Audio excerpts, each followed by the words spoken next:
on the agenda. Item 1, there's nothing to present, nothing to report. Item 2, we provided direction to our negotiators. And item 3, there's nothing to report. So I'd like a motion to adjourn. So moved. Okay, the meeting is adjourned. Thank you very much. Now I'd like to call the San Mateo County Harbor District Board of Harbor Commissioners regular meeting for January 17th of 2018 to order. Then we have a roll call. Commissioner Bernardo? Here. Commissioner Brennan? Here. Commissioner Chang Farrelly? Present. Commissioner Lorenz? Here. President Mateusz? Here. I am looking for my stack of public comments, and at this point, I do not see any public comments. Is that correct so far? Great. Commissioner comments. So the commission may make statements limited to 5 minutes. Any commissioners have a statement they'd like to make tonight? Commissioner Chang Crawley. Thanks, President Mateusz. I know that Mavericks, with the competition's been kind of, in the middle of being decided when it's going to happen. And I know that the staff and our Harbor Patrol personnel are working diligently to make sure that things are in order. So I just wanted to thank y'all for the hard work you're doing in an unpredictable situation. And good luck when it happens. All right, any other commissioner comments? Commissioner Lorenz. So I'm starting my second year as a harbor commissioner. I'd just like to comment a little bit about my tenure in the first year and what I'm hoping for this coming year. I received an overwhelming majority of votes and ran on a platform that environmental protection and economic development, they're not mutually exclusive. I think you can do both. I chaired the Surfers Beach Sand Replenishment Committee, and working with staff and our consultants and Commissioner Bernardo, we've moved along very well. I see Brad Dramitz, our consultant, is here. He's done a great job. So we're well underway with this pilot study. It's going to happen. And then we changed the committee scope and name to Climate Change Resiliency to reflect the growing need to protect our harbors against the impacts of climate change, and also to continue to work and emphasize the Surfers Beach project as our #1 priority. I also proposed, a new committee, the Wildlife Protection Committee, to work with all stakeholders to advise this commission on wildlife protection policies and tools such as signage for protection of wildlife and also education. I'm really looking forward to working with you all in the public and with the commissioners on this. Commissioner Brennan and I co-chaired the Finance Committee with members of the public who were excellent in providing us with advice. The result of that work was that the district, working with staff who did a stellar job, we received an excellent audit and we're set for next year for follow-up improvements. That would be this year. We recommended and received a detailed financial analysis of Oyster Point Marina, which gives the district the information it needs to make informed decisions regarding Oyster Point development. Our environmental resources are under attack by the federal government in California, and nowhere is this more at stake than in the oceans in which our harbor resides. I'm looking forward to working with this board to do what we can to protect the district's environment, financial and public resources. If you have strong opinions on these matters, come to our committee meetings and to these meetings and let your voice be heard. I encourage you to use your vote to voice your opinion. This is an election year. So those are some of the highlights of my experience. I'd also like to point out that the district needs to develop policies to deal with sexual harassment allegations. We have an opportunity to show some leadership in this. I'm hoping that we can do that. We need a transparent, independent, clear, and fair process. we're not alone. The federal government, the state government, and even other special districts are struggling with the same problem. I think we, as commissioners, can show leadership and deal with this in the right way. So what do I mean by that?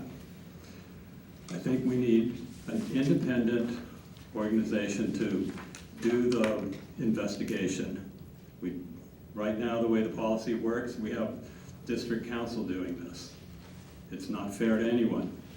And number two, we absolutely need oversight. It shouldn't be that the district council goes back and reviews this and makes a decision. What really should happen is there should be an independent oversight committee that is untied to any political organizations in Mateo County that reviews the findings and makes a decision. This is where Congress, the state Senate, they're all going in that direction, and I think we should do that too.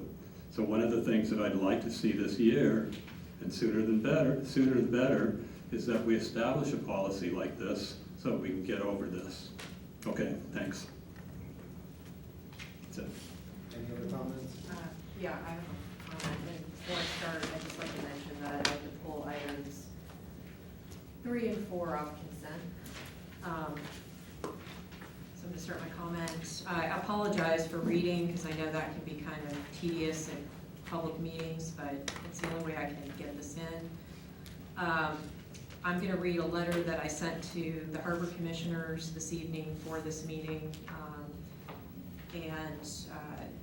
Dear Harbor Commissioners, at the December 20th, 2017 Harbor Commission meeting, I brought up concerns about the Harbor District's harassment, discrimination, and retaliation investigation process. The district's investigation process is not independent, it's not neutral, it's not unbiased. My concerns about the district's improper investigation process are included in the January 8th, 2018 San Mateo Daily Journal article. There is a pattern of problems with the Harbor District's harassment, discrimination, and retaliation investigation process. In 2013, I made a sexual orientation harassment, gender discrimination, and retaliation complaint against former General Manager Peter Grinnell. Key testimony from a second victim was withheld from the investigation report produced by the district's employment counsel, Lieber Cassidy Whitmore, also known as LCW, and investigator Amy Oppenheimer, who was hired by LCW. Lisa Fernandez, past Harbor District administrative employee, is the second victim. Currently, Ms. Fernandez is the office manager at the Half Moon Bay Yacht Club. Her sexual harassment complaint against Peter Grinnell was backed up by evidence included in an investigation report that is published online. The botched investigation into my complaint against Mr. Grinnell was never corrected despite the concerns I raised when I discovered that testimony Lisa Fernandez provided during an interview with investigator Amy Oppenheimer had been omitted from findings included in the final investigation report.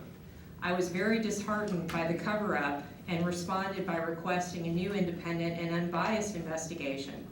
Sadly, my repeated requests were ignored by the Harbor District and the Harbor District's attorneys.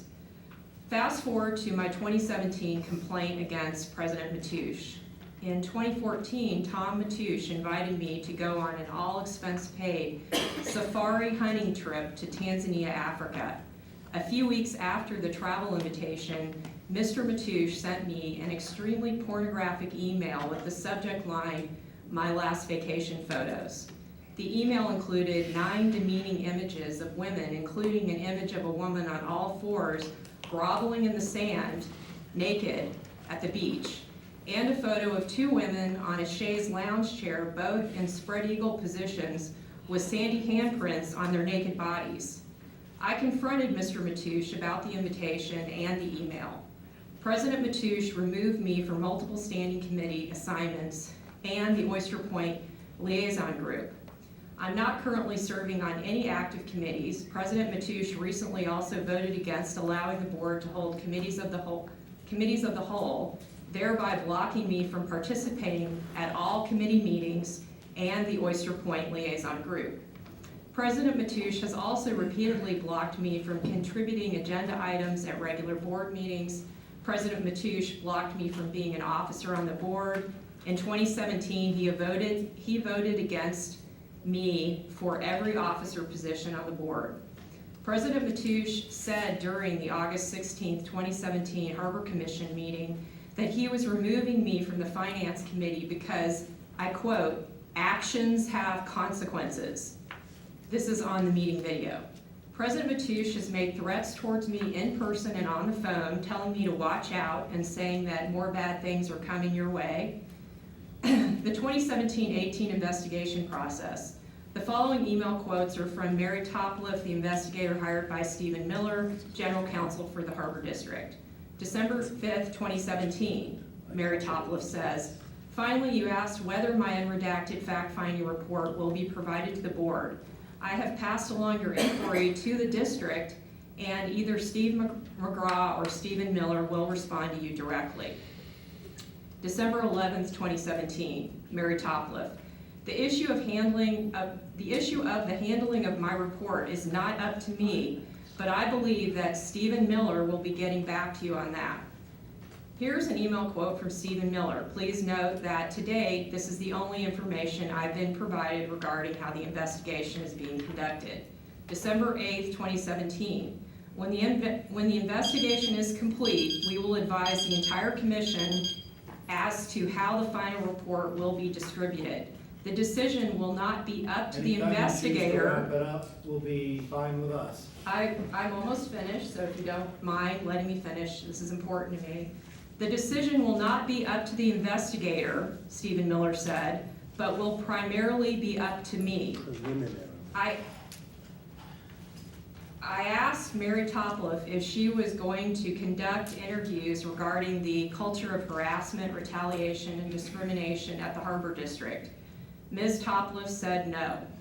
Independent oversight is needed because the process is broken. A panel that includes women should interview and select a law firm capable of conducting a truly independent investigation. My complaints against Steve McGraw, December 2017, and Tom Mateusz, October 2017, are linked. It's not possible to talk about one complaint without also talking about the others. There is a lot more I could say about all of this, but my time is limited. Thank you. All right, my commissioner comments. I'd like to recognize Councilperson Matsumoto in the audience. I'd like to recognize our Harbor Patrol harbor workers and thank all the staff that is in attendance and the members of the public that are here tonight. And with that, any other comments? All right, moving on to the consent calendar. I've had a request to pull items 3 and 4. Is there a motion to approve 1, 2, 5, and 6? So moved. Second. All right, I don't think we need a vote on that. Yes, please. Okay, go ahead, we'll have a roll call. President Mateusz, Aye. Commissioner Lorenz, Commissioner Chang Corrali, Aye. Commissioner Brennan, Aye. Commissioner Bernardo. Aye. All right, that brings us right into item 7, board organization, election of officers, selection of alternate for LAFCO Independent Special District Selection Committee. Staff report. The process would be that, Mr. President, you would call for a nomination for commissioners to serve as president of the Board of Commissioners until the first meeting of January 19. On approval of a new president, you hand over the gavel, and then the new president will call for the other nominations. Can I make a quick comment? Sure. So I have a quick comment on this. It seems to me that this is kind of putting the cart before the horse, so to speak, because we have these pending investigations whose outcome may impact the decisions we make here, and so it doesn't seem appropriate to be voting for officers at this point. I would like to make a comment as well. I would agree with that. I think it's completely inappropriate, given the circumstances, and there's an open investigation against the current board president. And in addition to that,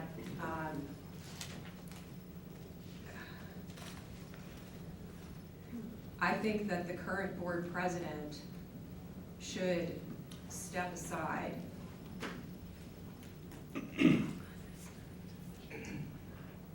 And I don't mean as board president, I mean step off the commission completely, given the evidence.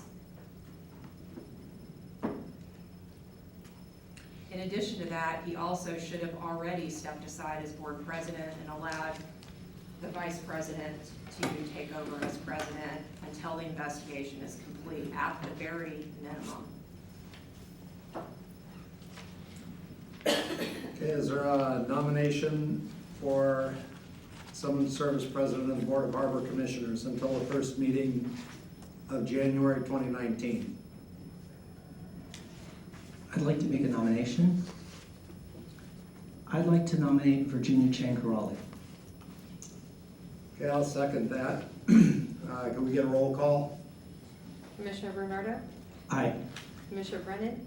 I'm abstaining because I do not believe we should be having this vote tonight. Commissioner Chancarelli? Aye. Commissioner Lorenz? I'll abstain. President Mateusz? Aye. So let the record reflect the board has a new president. Congratulations, Commissioner Chang Crawley. Now, would you like to take over and run the ballot?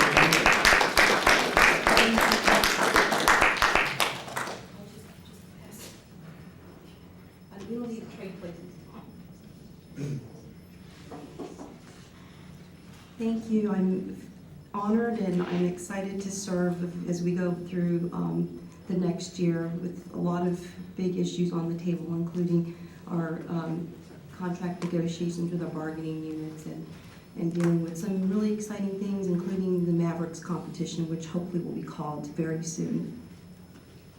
That being said, the next officer position that calls for our nomination is for the vice president of the board. Is there anyone who would like to nominate, to make a nomination? I'd like to nominate Robert Bernardo as vice president. I'll second. Roll call. Well, no. Are there any other nominations? Okay, I'll close nominations and call for, go for a roll call. Commissioner Brennan? Abstain. Commissioner Lorenz? I'll abstain. Commissioner Mateusz? Aye. President Chancarelli? Aye. Commissioner Bernardo? Aye. The motion carries with 3 commissioners voting aye and 2 abstaining. Okay, the next item is for the nomination for the secretary of the Board of Commissioners. Do I hear any nominations? Could I nominate Commissioner Ed Lorenz? Second. Any other nominations? Okay, I'll close nominations and go for a roll call, please. Commissioner Mateusz? Aye. Commissioner Lorenz? I'll abstain. President Chancarelli? Aye. Commissioner Brennan? Abstain. Commissioner Bernardo? Aye. The motion carries. Congratulations, Ed, on being our new president. New Sorry, the secretary. new secretary. The last board officer is for the treasurer's position. So is there a nomination for the board treasurer? I'll open that up. I'll make a nomination for Commissioner Tom Mateusz. I'll second that. Any other nominations? Then I'll close nominations and go for a roll call, please. Commissioner Bernardo? Aye. Commissioner Brennan? No. President Chancarelli? Aye. Commissioner Lorenz? Abstain. Commissioner Mateusz? Aye. Okay, the motion carries with 3 ayes, 1 no, and 1 abstention. Congratulations, Tom, for being our new treasurer. So that is it for the board officers. Congratulations to Robert, Tom, and Ed. We look forward to serving with you. So on to, oh, actually, we have one more, right? I'm sorry, it's to nominate someone, commissioner, to serve as an alternate in the president's absence to the LAFCO Independent Special District Selection Committee. So I'll open that up for nominations. So let me just kind of lay this out. So currently, based off of a memo in our staff report, it sounds like the president of the special districts that are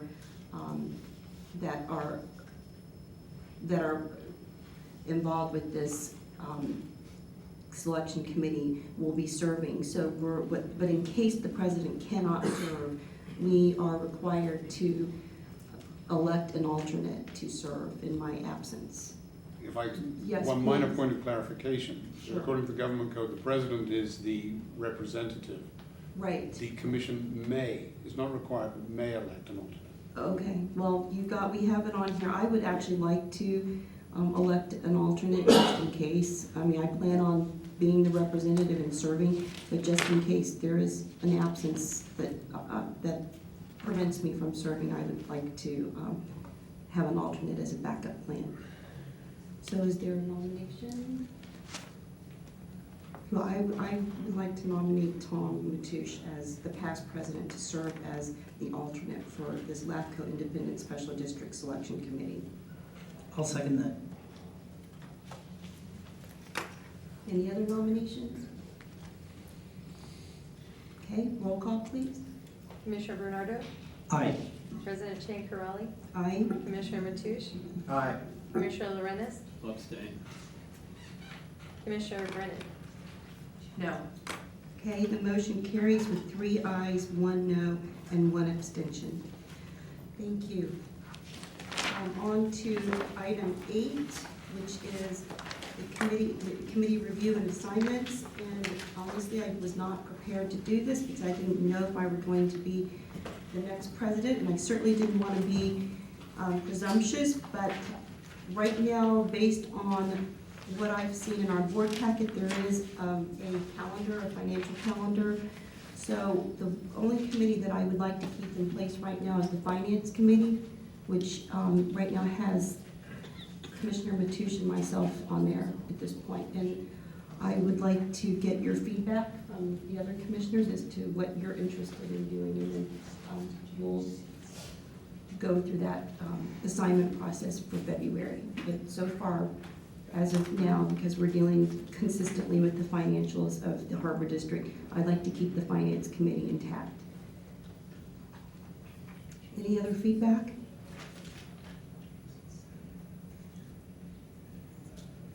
Okay. Then we're going to go to item 9, which is the Oyster Point Marina Financial Analysis, Dornbush final presentation. Anita?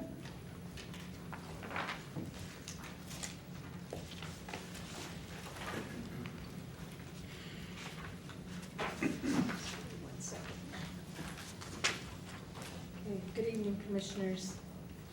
Let me see if this is working. All right.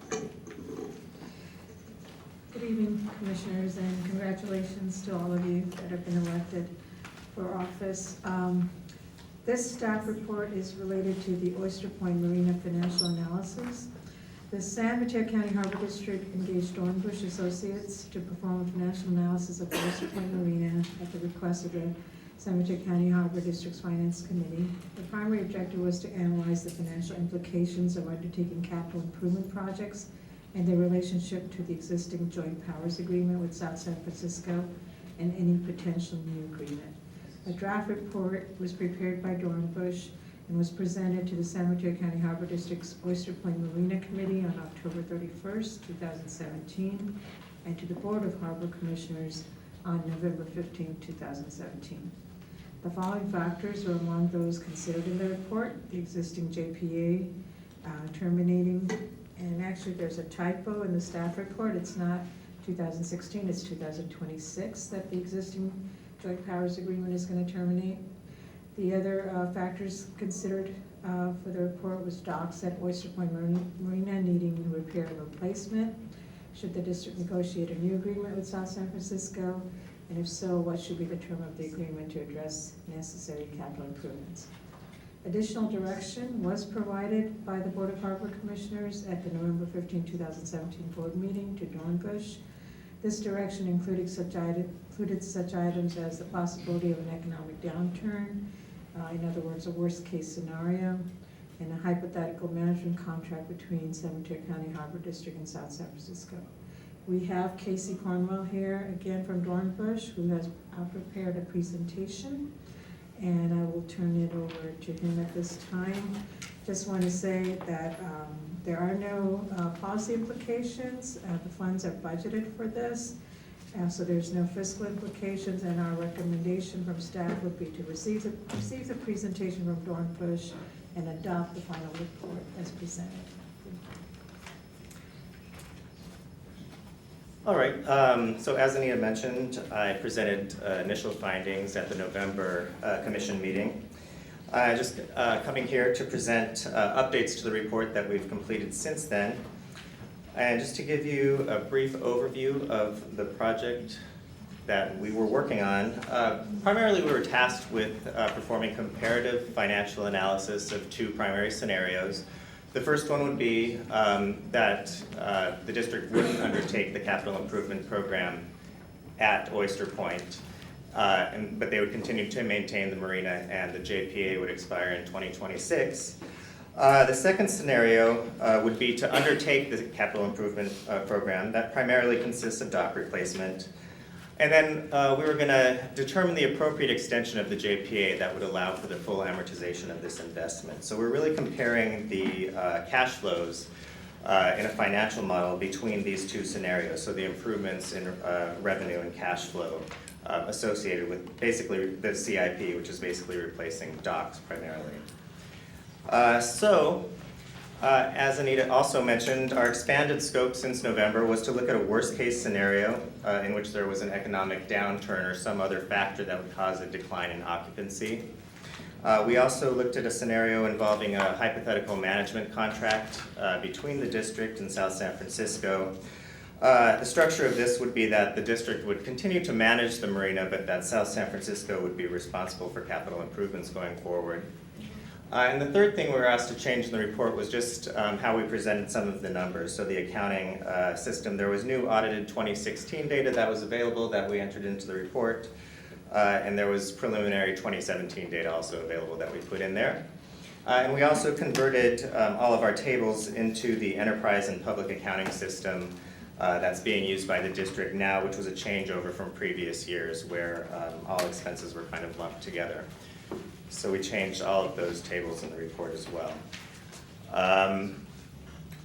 Just a brief note on the public and enterprise accounting. So we received some data from the district showing the results of a preliminary analysis that they've done. Approximately 60% of the operating expenses at Oyster Point Marina are now being allocated to public functions and 40% to enterprise functions. So what that means is that enterprise functions are revenue-generating activities, slip rental revenue, revenue associated with other leases, for example, also the fuel dock and things like that. Public functions are maintenance of areas that aren't revenue-generating, such as the public green areas, parks, things like that. So as I mentioned, we revised all the tables in the report to reflect this new division of enterprise revenue and expenses at Oyster Point. Just a reminder from the previous presentation, one of our key initial recommendations was to amend the JPA even under its current form until 2026 so that the district would be compensated for the residual value of any investment that it would make, and any investment that the asset would revert to South San Francisco upon termination of the JPA. So any financial investment that the district makes in an asset at Oyster Point would be depreciated with a simple depreciation formula, and then the financial residual related to that asset would revert to the district if the JPA were to terminate. Just to clarify, if you don't mind, you just Yeah. said to the district, but your slide says SSF, is that? Yeah, so that was, which do you mean? that's what confused me when I was reading it too. So the financial residual associated with the investment would revert to the district, but the asset would be owned by South San Francisco upon the termination of the JPA. So that wording is not great in that slide, but that's what I meant. Sorry about that. Yeah. So the other key finding that we had in the report, which we just revised for the final report, was that the improvement in the projected cash flows that are projected under scenario 2, so the improvements in revenue and then dropping down to the bottom line, total about $300,000 per year. So that's kind of saying that if the docks were all replaced over time, the improvement in occupancy and the improvement in rental rates that we're assuming would translate to a $300,000 a year increase in slip rental revenue in the replacement scenario versus the status quo. And this additional cash flow actually offsets over 80% of the depreciation of the new CIP assets that would be installed. So basically what that means is that the investment in the capital improvement program can be financially self-sustaining given reasonable and conservative assumptions. We believe that in our report, as we talked about last time, that we really employed several conservative assumptions related to occupancy rates and to the rental rates for the upgraded dock. And we have a lot of detail in the report supporting that, but we're not going to necessarily rehash that here tonight, but we have tables explaining how those are conservative assumptions. So in the downturn scenario that I mentioned, we assume that occupancy rates fall in both scenario 1 and scenario 2 by 5%. And we base this figure on actual data that we gathered looking at what happened during the 2008 to 2011 economic downturn. And we had data from both Northern and Southern California marinas. We've done a lot of work also in Southern California, so we have a good data set down there as well. What we found there was that even during that downturn, occupancy in marinas that are in prime locations were only down 1 to 2 percentage points during that downturn, whereas other marinas were about 3 to 5 percentage points. So we actually took the worst case scenario in that and assumed 5 points at Oyster Point. Because occupancy rates and waiting lists at Oyster Point are shorter than they are at marinas in more prime locations such as central San Francisco. So this next slide just kind of summarizes how the occupancy rates changed by slip size category in the economic downturn scenario. There's a lot of numbers on this slide, but the key is that in scenario 1, the occupancy rate would drop from our baseline assumption of 77% down to 72%, and in scenario 2, it would drop from 83% down to 78%. And again, even those baseline occupancy rates, we intentionally didn't want to overinflate those in any of our projections in order to have the most conservative results possible. So this is just a slide summarizing the results of this scenario. So with reduced occupancy rates under scenario 1, which is the status quo with no dock replacement, you still have revenue falling by $80,000 per year if you assume that 5% reduction in occupancy. In scenario 2, it falls by about $100,000 because rates are higher and assumed to be slightly higher in scenario 2. So the relative change between the two scenarios, just applying this economic downturn, is about $15,000 per year, and this has a very little impact on the comparison of the two scenarios. But the absolute reduction in revenue, that $100,000 per year, would require additional public funding from the district, to cover some of the expenses at Oyster Point. So our estimate of what that would be $100,000, but it really doesn't change the relative comparison of the two scenarios. So this next slide summarizes the management contract scenario that we considered. The first bullet point just explains that under a typical management contract, the operator collects the revenue, the slip rental revenue and lease revenue and all other revenue that's generated, covers its operating expenses and retains typically around a 3% management fee. However, since the Oyster Point Marina enterprise revenue is projected to fall short of total expenses at Oyster Point, when you combine all enterprise and public expenses, San Francisco would need to plug the difference with an annual allocation or subsidy. And we estimated that amount to be about $1.5 million per year that South San Francisco would kind of be on the hook for under this structure in the absence of the public funds that are provided by San Mateo County. From the perspective of the Harbor District, there wouldn't be any risk under this scenario as your expenses at Oyster Point would be covered, the management fee would be guaranteed, and there wouldn't be any capital investment. South San Francisco, on the other hand, might not have as favorable view because they would be responsible for the capital investments and the annual outlay, which we estimated to be around $1.5 million. So, that's just a hypothetical scenario, of course, but that kind of gives you an idea of where both sides would be coming from. So, that is the update. Any questions? Thank you. I'll open it up for questions, but before I do, can I just give a warm welcome to South San Francisco Mayor Lyon Normandy, who's in the audience now. Thank you for being here. Is there public comment? I don't have any public comment cards, but people, members of the public are obviously welcome to submit cards. So I will open it up to commissioner comments and questions. And during this time, if members of the public would like to speak, just please submit a public comment slip to our board secretary, Debbie Garrett.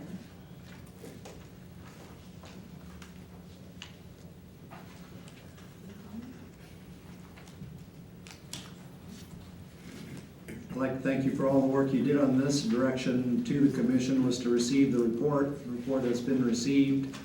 I believe that a lot of the extra things that the commission asked to be looked at and examined under different scenarios has been brought into your report, and I thank you for everything you did towards that.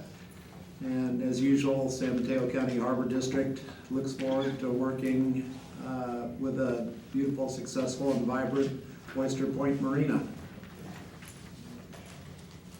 I'd like to echo those sentiments too. I think that the input that the commissioners gave last time made your report much better and more robust, quite frankly. And, just it's some more supportive of what your data shows. Yeah, So thank you. I agree. Thank you. Thanks.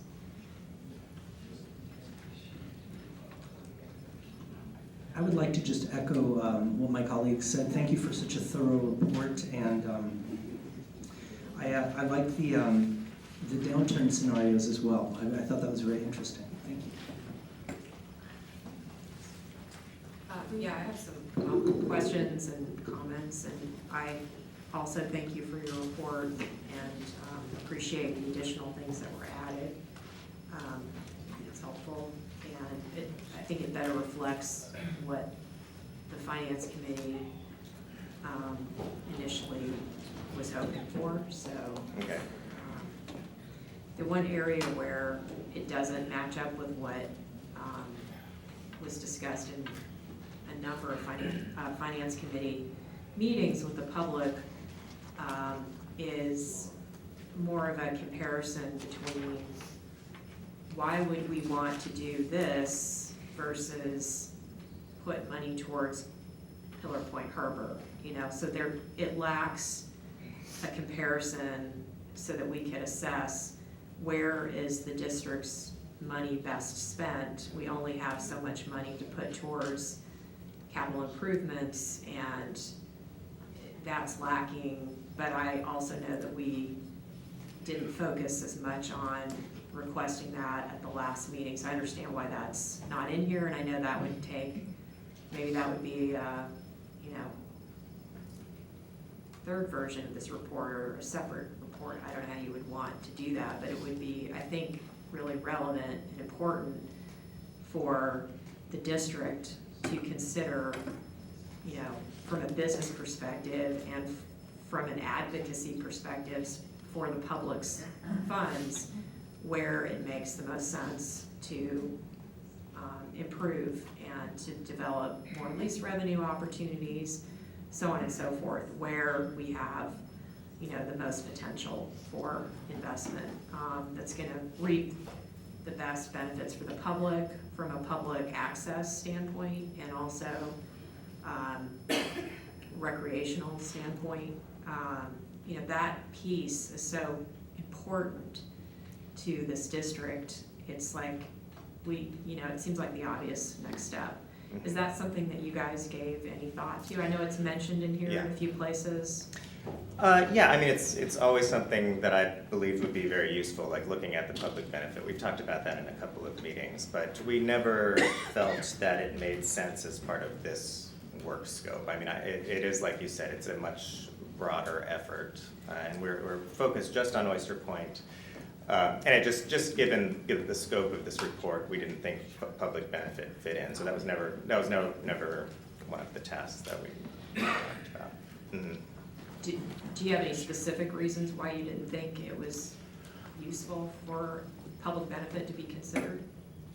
It wasn't really our decision. It was, you know, in talking to the staff, it was a very discrete report that we were looking at the finances of Oyster Point, and it wasn't a comparison with Biller Point. Okay, Mm-hmm. I appreciate that.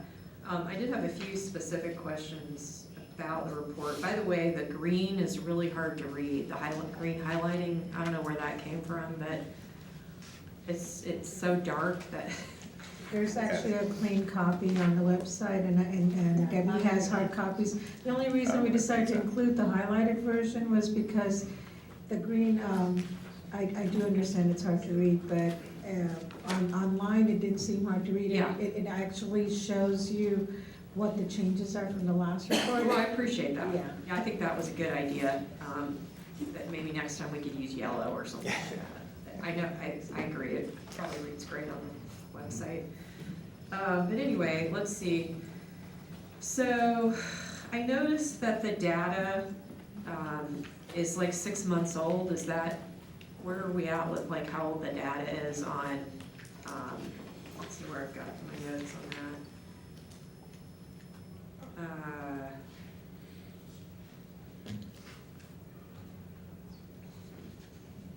Oh yeah, here it is. Page 7 of the report, and in the packet it's 9-10.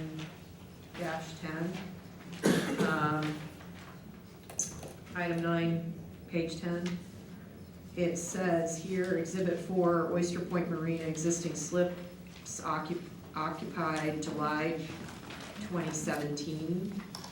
And now that things are changing, I don't know, do we have an update on where the development's at? Like, has anybody broken ground? I mean, I think there was a groundbreaking, but like, is there actually equipment at OPM yet doing construction? Do we know? That's a staff question. Yeah, I'm not aware of any construction actually started yet. Okay. But your activity report addresses occupancy. So construction's late then? Yep. Okay. But I guess I'm curious because I'm wondering if the pending construction has had any impacts on occupancy, because that's mentioned repeatedly in this report. And so it would have been nice to get an updated, sort of a refresh on that data. It doesn't seem hard to get that. The activity report still reflects 77% occupancy. So it's about the same? December. Yes. Okay. Yeah, I think it'll be interesting to track that and see, not that that's your job, but, you know, for the board to know, like, how that impacts occupancy, if it impacts occupancy. And then I just had a curious question on page 8, that's in the packet, item 9, page 11. What on this exhibit 5, there's this center section called transient dockage. And I was just curious, did we add more transient dockage? Because the numbers are really wildly varying there. So I was just wondering what that was about. My assumption about that was the private ferries that are going for the biotech companies that are there would have increased that. Okay. Yeah. Does staff have any information about why the numbers are so widely varied over the years? Not at present. I can't answer what was, in particular, I think you're highlighting 2013 with a very low transient dockage number, and I don't have that data to why that was the case in 2013. Okay, maybe John Moran would know more. We could ask him Yeah. when he's back Yeah. next time. Okay, so next, here again on page 8, it mentions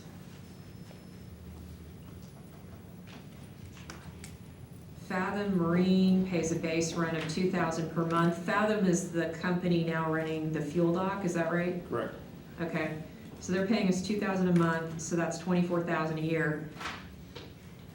In addition to Fathom, what other lease agreements do we still have left? We've got some, I know we have some like, you know, we have a lease with the yacht club. Yeah. uh-huh, We have activity permits with kite surfers. yeah, but those are like nothing, right? Right, there's no significant lease revenue Okay, currently at the site. and the yacht Yeah. club, how much do we get paid a month for that?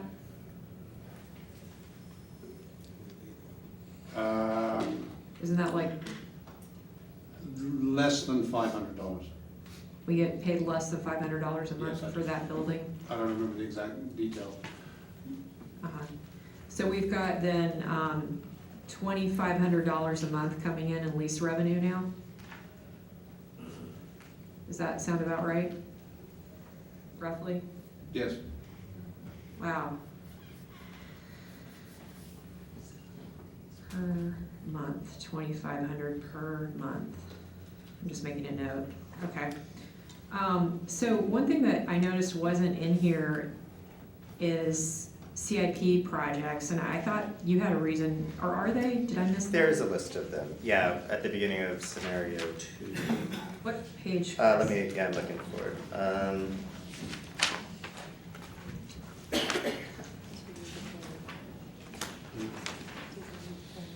Page 23. It's exhibit 18 in my. Page 23. Is that your presentation or the packet page number?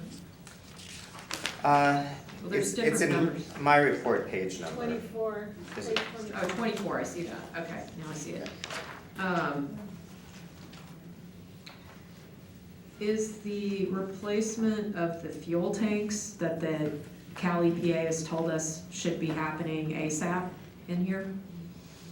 When did you find out about that? They sent an email, probably in the last 6 months, saying that there's a likelihood that the fuel tanks are leaking, and they're single wall, they're not double wall fuel tanks, and they're environmental hazard. There's 2 of them, they're underground, they need to be removed, and they need to be replaced with new double wall line tanks for safety. And there has been a history of some leaking there with the tanks. And their recommendation is to remove and replace those tanks immediately. If I may interject, Commissioner Brennan, I'm not familiar with that email. We've had no communication that I'm aware of with. Oh, I've sent with it EPA. to John Moran, so he's aware of it. We've talked about it at length. Okay. I would appreciate on matters of such import that you include me in those sort of communications. Thank you. Okay, I can do that, but I have been bringing it up at meetings, like on a very extremely regular basis, because I'm so worried that there's going to be a fuel tank leak or explosion of some sort, and I think it's a public safety hazard, so I've been really going above and beyond to continually bring up this safety concern. So I think you've heard it before, but it does seem like that certainly needs to get onto this list, and we need to make some adjustments to these numbers. Could we do that? You know, one of the things that I acknowledge on page 13 and 14 is that, you know, all of these results come with the caveat that, you know, you have to be certain about, I mean, you have to take into account investments that aren't included in this list. You have, you know, if there are any other investments, that you need to take those into account as you look at the results of our report. You know, my understanding is that we are kind of wrapped up with this report, but I mean, if there is a new current list, we could just substitute that list And of tweak it. CIP investments. Yeah. Okay, so if we wanted to have you guys make an update, it wouldn't be a big deal to do that. If that's all it is, yeah, that wouldn't be a problem. Yeah. Yeah, it's just, I think that's a pretty expensive project, and it's not just the tanks, the lines need to be replaced too that are underwater, and there's a lot of infrastructure there, and it could be that the city pays for that. I mean, that would be ideal. Again, if I may interject, Commissioner Brennan, this is actually a focus and a significant point in the implementation agreement that was executed with the City of South San Francisco, wherein on formation of a community facilities district, the CFD will in fact generate the revenue that will pay for the replacement of the entire fuel system, including the underground tanks. Yes, I do recall that, but the problem with that is that it doesn't set a date for doing it, and this is a public safety hazard that can't be delayed. So that's the big concern. If we are to wait years to deal with what is clearly a safety hazard, everybody knows that the single wall tanks are not safe, and you know, throughout California they've been replaced. We're like the last holdout here with single wall tanks. So we can't very well wait to do it. So someone's got to fork out the money to make it happen. You know, it should have already happened because, you know, I've been raising this concern for, I don't even know how long, 8 months, a year? I've been bringing this up, maybe it's been longer than a year. So it's like, you know, we know it's a safety hazard. We can't, as a responsible agency, wait to do it. So I think we have to factor in that cost to get it done, because it's putting our staff at risk, and it's putting our tenants at risk, and it's putting the general public at risk. It's just not acceptable. So I mean, I don't want to derail the conversation here, but it just seems like that is relevant to OPM and the costs that costs that have to be incurred.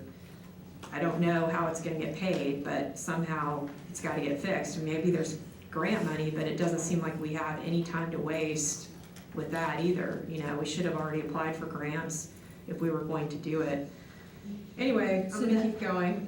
So that's enough about that. I only had a couple last things. Getting to section, let's see where it is.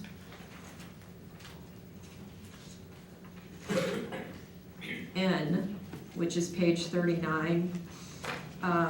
The section on management contract is very small.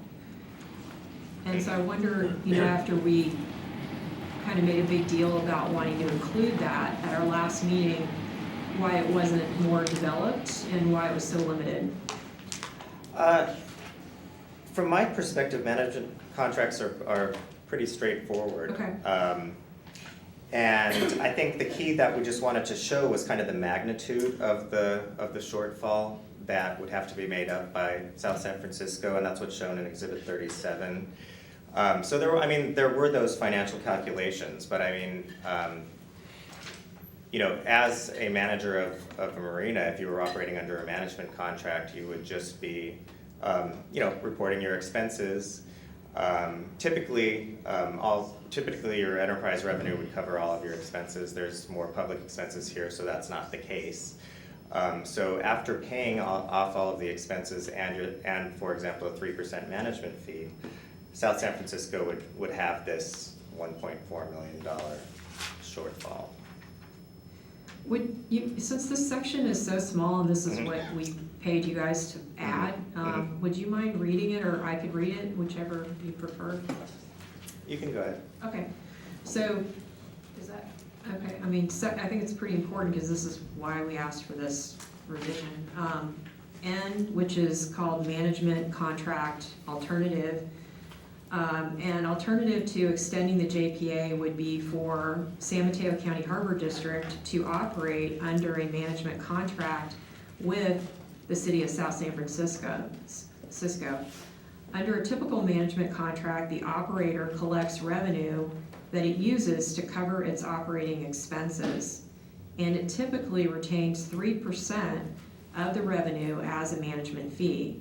Any net income flows to the owner of the asset. In this case, the city of South San Francisco owns the land at Oyster Point.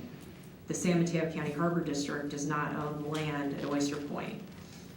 Just for those who don't know that, I'm just trying to be clear. Since Oyster Point Marina Enterprise revenue is projected to fall short of total OPM expenses, enterprise and public is what that means, total expenses, South San Francisco would need to plug the difference with an annual allocation or subsidy. In effect, well, I have a question about that, because this is suggesting that South City would need to provide an allocation or subsidy, but I think, to my understanding, it's actually right now the Harbor District that's providing the subsidy, not the city. I think that might be more accurate. Anyway, in effect, the annual funds that South San Francisco would need to provide would be roughly equivalent to the public revenue that is currently allocated to Oyster Point Marina by the district, plus whatever management fee might be negotiated between San Mateo County Harbor District and South San Francisco. As noted previously, 3% is typical. In addition, South San Francisco would be responsible for all capital improvements, so San Mateo County Harbor District would not need to undertake the CIP, capital improvement projects. From the perspective of the San Mateo County Harbor District, a management contract would have no risk, as expenses would be covered. The management fee would be guaranteed, and there would be no capital investment. However, from the perspective of South San Francisco, the management contract structure would mean an annual subsidy. It's hard for me to understand why you choose that word. How can you subsidize a facility that you already own? That's not a subsidy. That's you paying for a facility you own. But anyway, whatever, semantics. And significant capital investment. In the absence of the public revenue currently allocated to San Mateo County Harbor District by San Mateo County, South San Francisco would not find this to be an attractive position. That seems to be an assumption that we haven't qualified yet. I mean, you are probably right about that, but it seems to be an assumption that we probably shouldn't be making without some discovery first. And Yeah, I agree with that. I could just, probably delete that phrase, yeah. so I think, you know, the language here is concerning, so I just wanted to give you my thoughts on that, because that was, you know, kind of the reason why we're here discussing this tonight. But it's great to have this new section, so that part I really appreciate, because I think when you think about what's best for the ratepayers and the public, for the Harbor District to continue subsidizing Oyster Point Marina simply doesn't make any sense. And so for us to not include a management contract alternative would be very irresponsible, since we are entrusted with advocating for the interests of the taxpayers in San Mateo County, who are all funding this facility without even knowing it. So I guess that was pretty much it. Okay, great. And I do have a public comment from Catherine Slater Carter. Shall I come up there or stand here? Just, whatever's easier. Probably go to the podium so that we can all hear you, if you don't mind. Thank you, Catherine. Thank you. Thank you and good evening. Congratulations on your elections to the officers, and happy 2018 to you all. I agree with Commissioner Brennan on this, on strongly considering simply a management contract for the Harbor District. Subsidizing the marina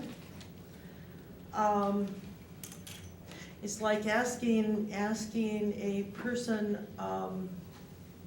at the bottom tier of this economy, it's somewhat like the Trump tax plan maybe, to subsidize the very wealthy. The 17-18 budget gross revenues for the city of South San Francisco are $194,075,777. $194 million. It was up $50 million from the year before. I don't think the Harbor District financials are that strong. And I don't think they exceed what the city has as gross revenues. I realize the city has a lot of other expenses and has a lot of other obligations, but nonetheless, its own harbor is its own obligation.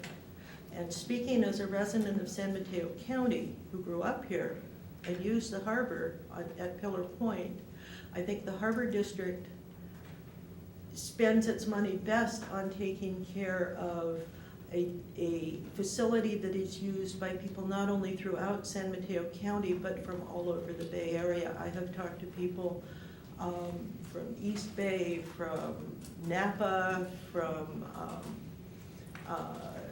Truckee, who come and use this harbor. It is a resource for many, many people in California, and particularly for many, many people of all income levels up and down San Mateo County. So my recommendation is, if you're going to be considering an agreement with South City, that you have a management agreement and that they fund their own capital improvements. I think that is the most equitable for all of the folks in San Mateo. I think South City would greatly benefit from having a professional district with the professional and well-trained staff that the Harbor District has. And I think it would be better for the citizens as well. Thank you. Remember, $194 million compared to what's the Harbor District, $12 million? Big difference there. Thank you. Thank you.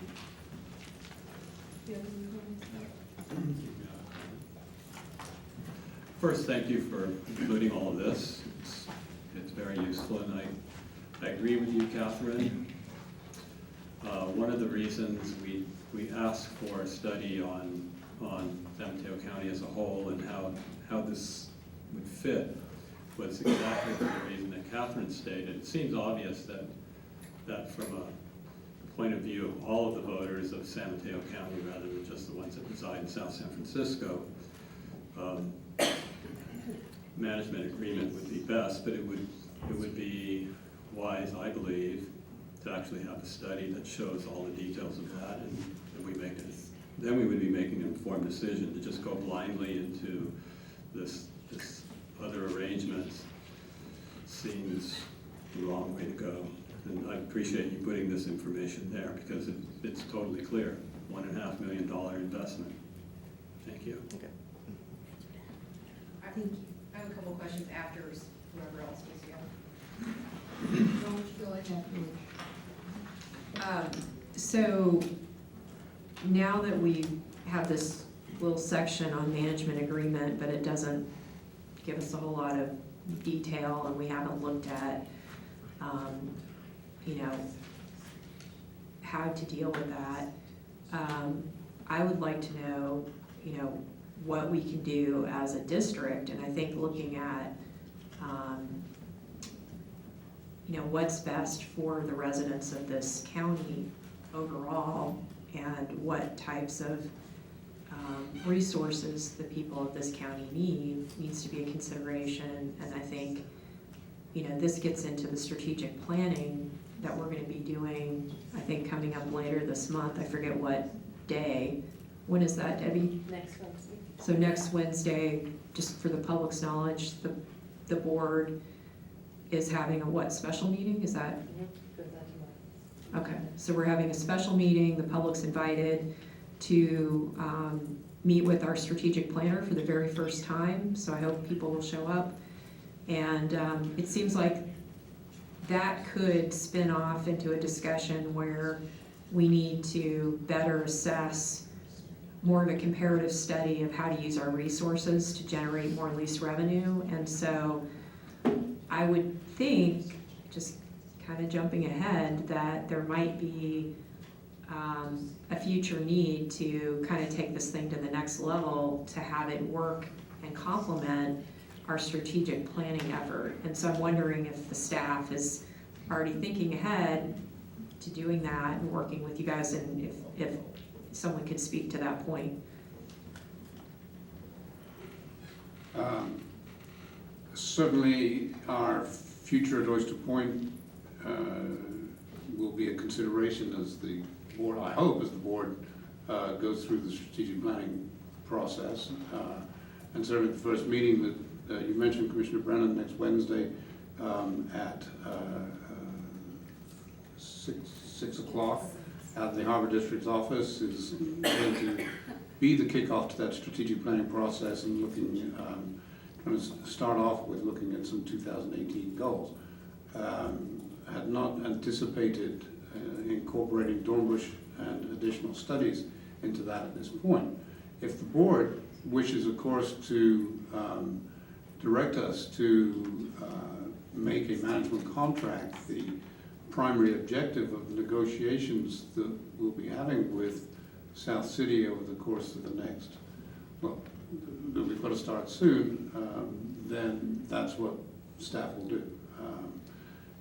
That's not a part of the agenda tonight, though, so we can I was just certainly... going to say that that is not part of the agenda. Yeah, so we can certainly bring this back for a more in-depth look at management contract and get some clear policy direction from the board.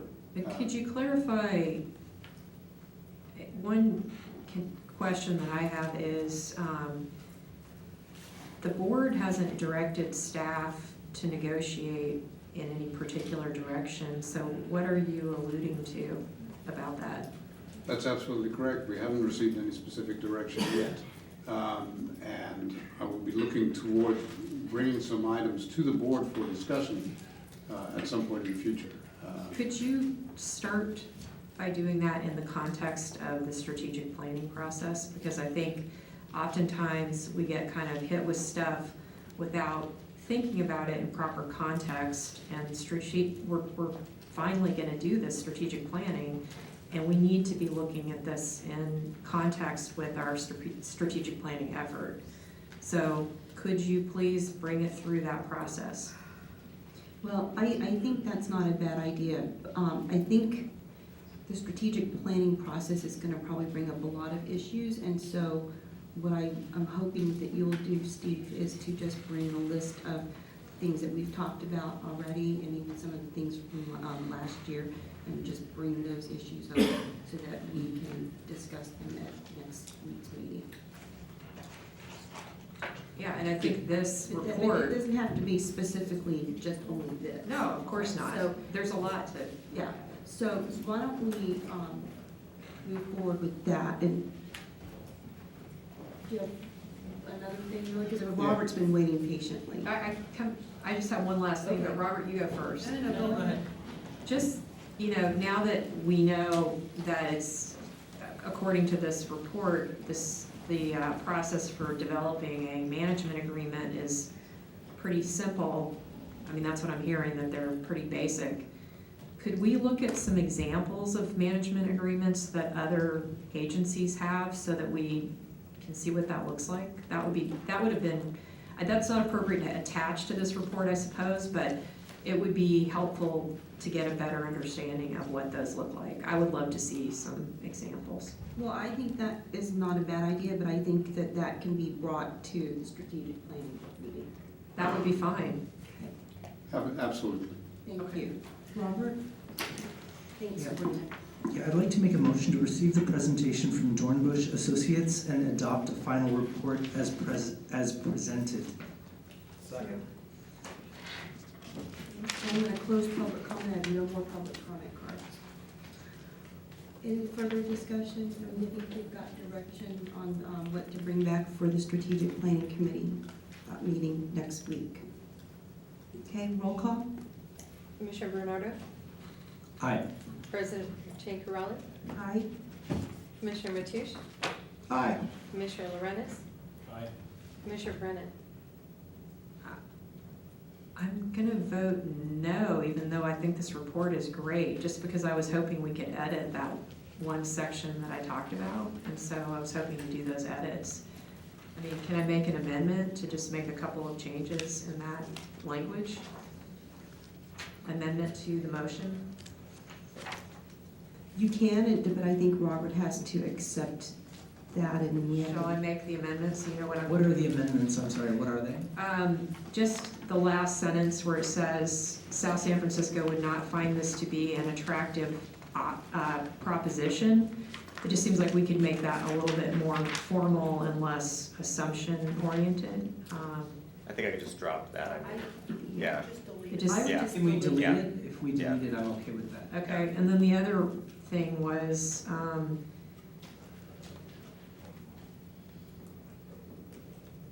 you know, the subsidy, the way subsidy was, I don't mind the word subsidy, but the way it was used. But you know what, let's just leave it as it is. I'm fine with just dropping that last bit.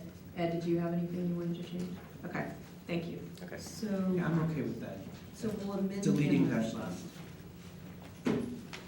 Does that change your vote? What's that? Does that change your vote? Oh, sorry. Yeah, with that amendment, my vote is yes. Great, the motion carries unanimously with the amended motion. Thank you, and thank you, Casey. Thanks. Okay, going on to item 10, Americans with Disabilities Act Transition Plan, Sally Swanson Architect's presentation.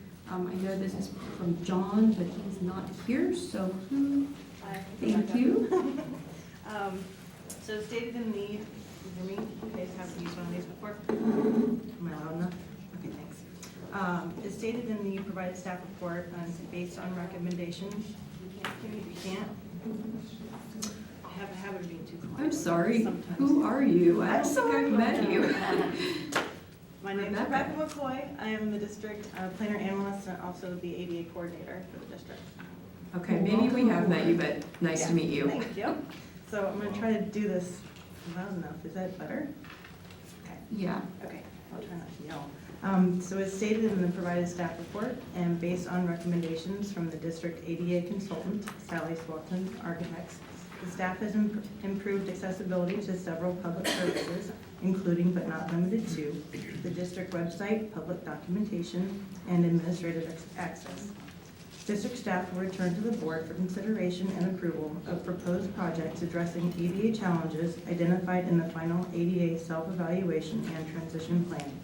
Staff will present prioritized project recommendations for the board to consider. And with that, I would like to introduce Michael Paravana of Sally Swanson Architects to present their final presentation of the San Mateo County Harbor District self-evaluation and transition plan. Good evening, Commission. Before we get started, let me try to set a context and to define some terms which I think will make things flow a little better for us.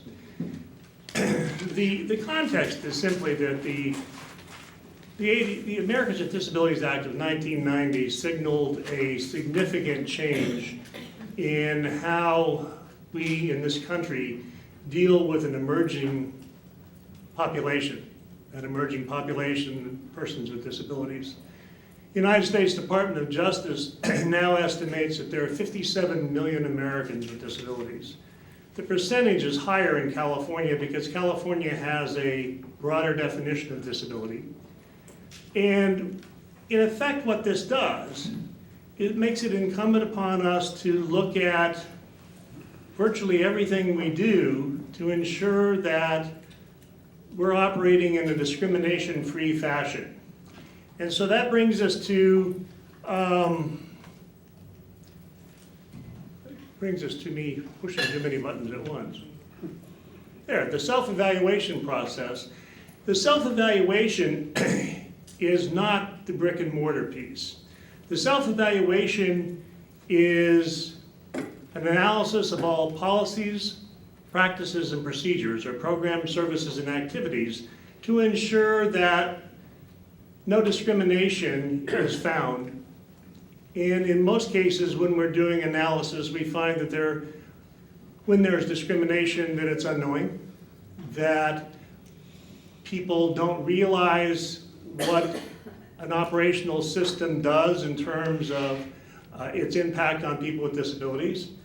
So what we're doing when we do the self-evaluation is we look at an organization and we develop questionnaire surveys for individuals in the organization to respond to.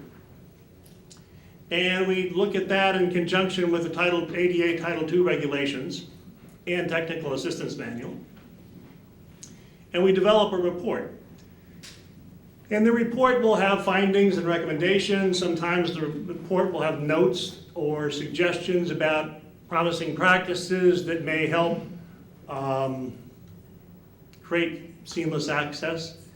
And that report gets boiled into what is essentially a work plan that's on an Excel spreadsheet.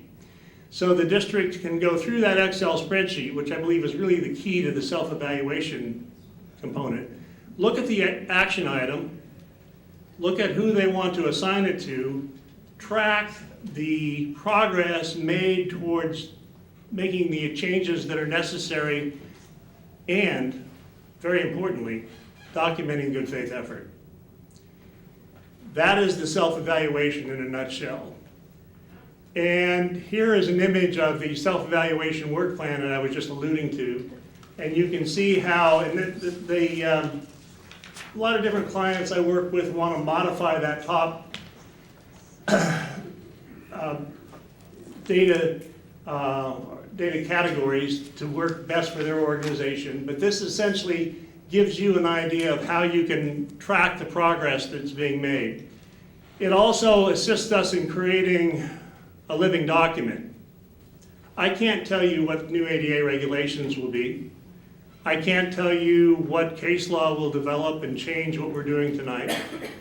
But I can tell you that you can add to this when those changes occur and be able to implement things in a more seamless fashion, and again, keep a historic record of how your district responded to this changing constituency base that we have.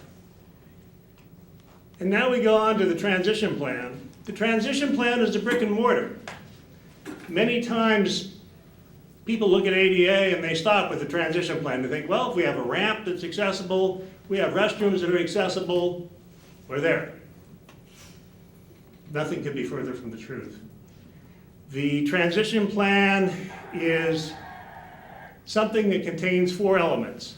It contains a list of all the architectural barriers in the built environment. It contains a schedule for mitigating the barriers, which at times is the trickiest part.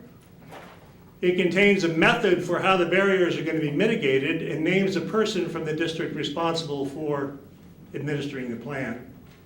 So you can see in this transition plan assessment that usually the review starts from the parking lot or arrival points. It goes through any built environment. It can be a dock, it can be an office, it can be a public restroom, it can be space that you lease to somebody. And we look at it in conjunction with 2 codes.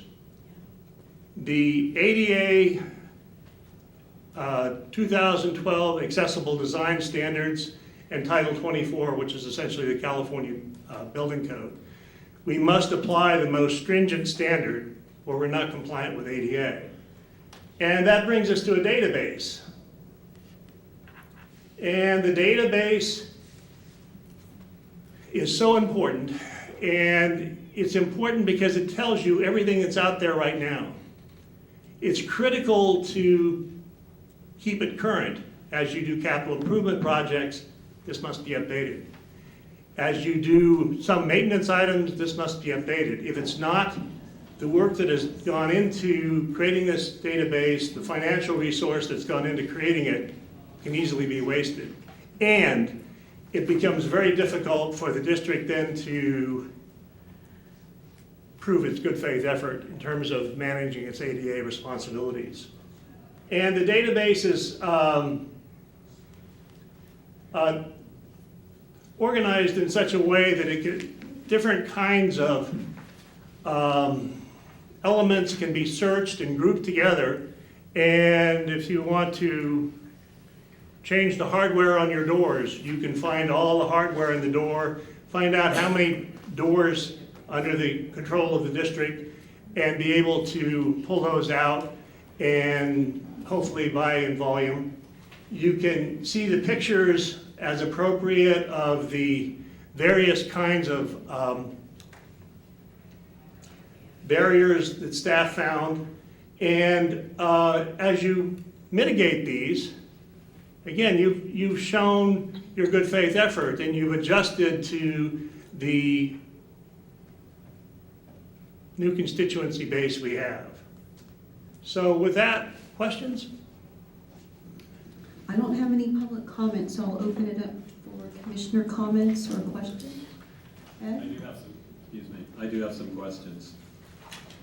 Let's go back to slide number 3. It'd be helpful if you numbered your slides. Okay. Were we supposed to be able to read this? No, this is just a demonstrate, you know, when you're talking about the database for the transition plan, these slides are designed to give you sort of a sampler of what's there. If we went through and really drilled into the detail of this, we would be talking about everything from toilet paper dispensers to drinking fountains. And so, you know, I was trying to summarize to... My point is, you're trying to relay information to us. This is supposed to be a sampler, but I can't read it. And I'm sure the public is not easily reading it. So Okay, I apologize for that. If, you know, the table looks nice, but it would be nice to actually have something that we could read in the form of just bullets, for example. Yes. Because I can stick my head down here and kind of decipher it, and know it looks like there's some important points to be made there. I apologize for that. Commissioner Lorraine, it's full size on the website though. That doesn't help us here. Understood. We need to have, these slides need to be full page on all of our packets so that we can read this stuff, because when you guys send us out things that look like this and things that look like that, we can't read them. So if we could get the slide presentations, each slide should be a 8.5 by 11 sheet of paper so we can actually read it. That would be so awesome. I want to keep going. Okay, yeah. Don't get me wrong, I think this is all really great, but Yeah, and I understand your point completely. I imagine it's very frustrating. It is. Yes. And let's go to the transition. So you have it up. So this transition plan database, you're showing it to us, but I'm not clear what it is. Is this something that we have in the district? Yes. It's something that we've given you as a deliverable for the contract. Okay. And it is, as I was saying, there are 4 major elements to a transition plan. A list of all the barriers, a method for barrier mitigation, time frame, and person responsible. And then, because the building code is so voluminous, this gets broken down into door hardware and drinking fountains and those kinds of elements so that you can manipulate them as you administer the plan and be able to track your progress. Does it give estimates also? Yes. Of course, those estimates will have to be adjusted as time moves forward. Okay, thanks. Thanks. I have a question, Okay. but I can wait if someone else. No, go ahead. And some of my questions just got answered once they turned this on. So thank you for that. Thank you for the presentation. I would love to see the plan in detail. I'd like to know exactly what we need to fix, because I've gotten complaints from the public about ADA concerns. We have 2 important trails that go through each facility, and one I think is in better condition than the other. The Bay Trail is going to be pretty nice, I think, once the new development is finished at OPM, and who knows when that'll be. But once it's done, that's going to upgrade things there, so I don't think that's really on our list. But at Pillar Point Harbor, we have the California Coastal Trail, which should be ADA compliant through our property, and clearly is absolutely not. And there are a million other ADA issues at Pillar Point Harbor that need to get addressed too. Yes.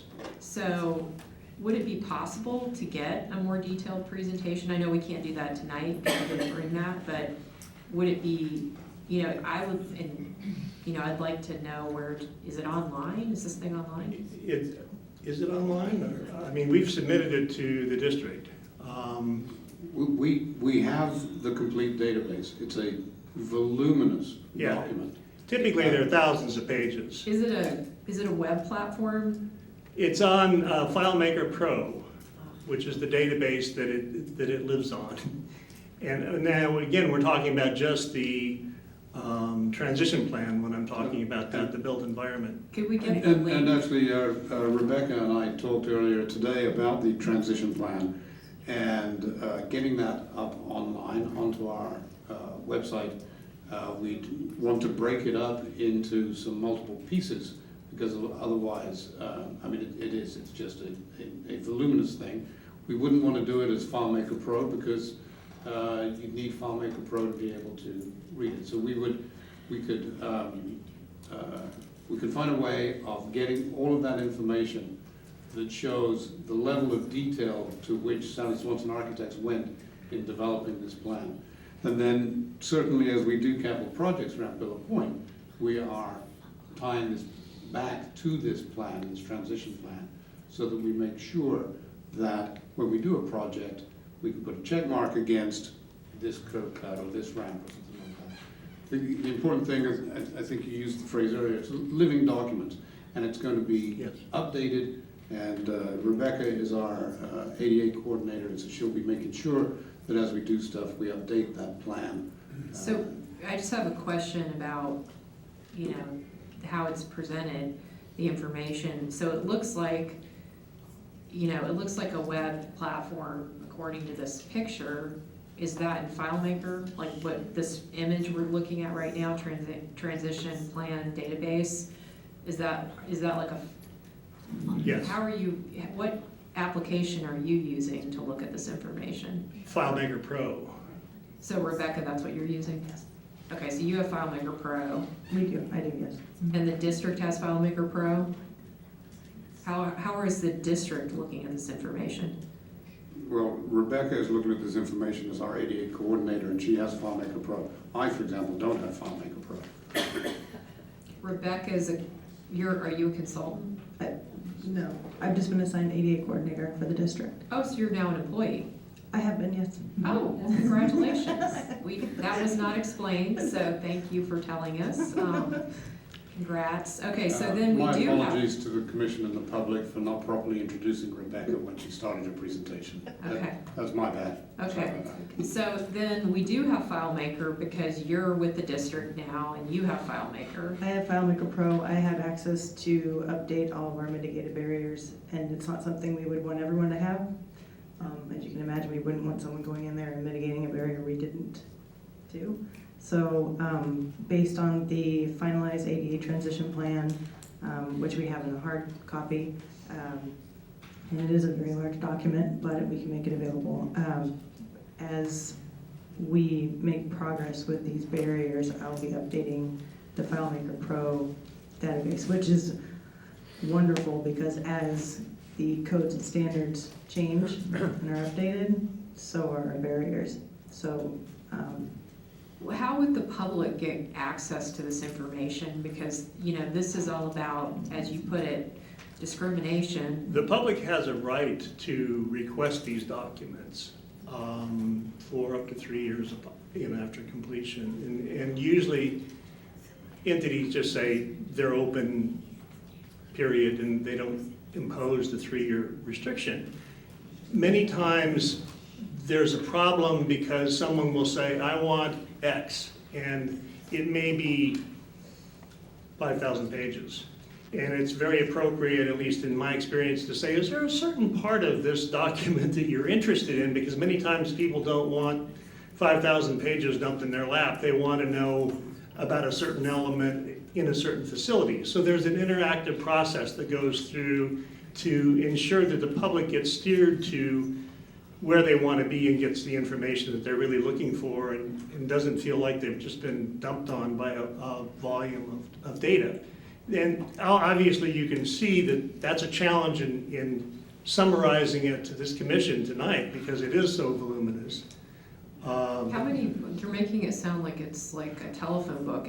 How many hundreds of pages is it? Usually, I don't know, on this one, usually they run 10, 20,000 pages. Is that I think you may be a little smaller because you're a smaller entity, but what do we got? It is smaller than that, but I don't know the exact number of pages.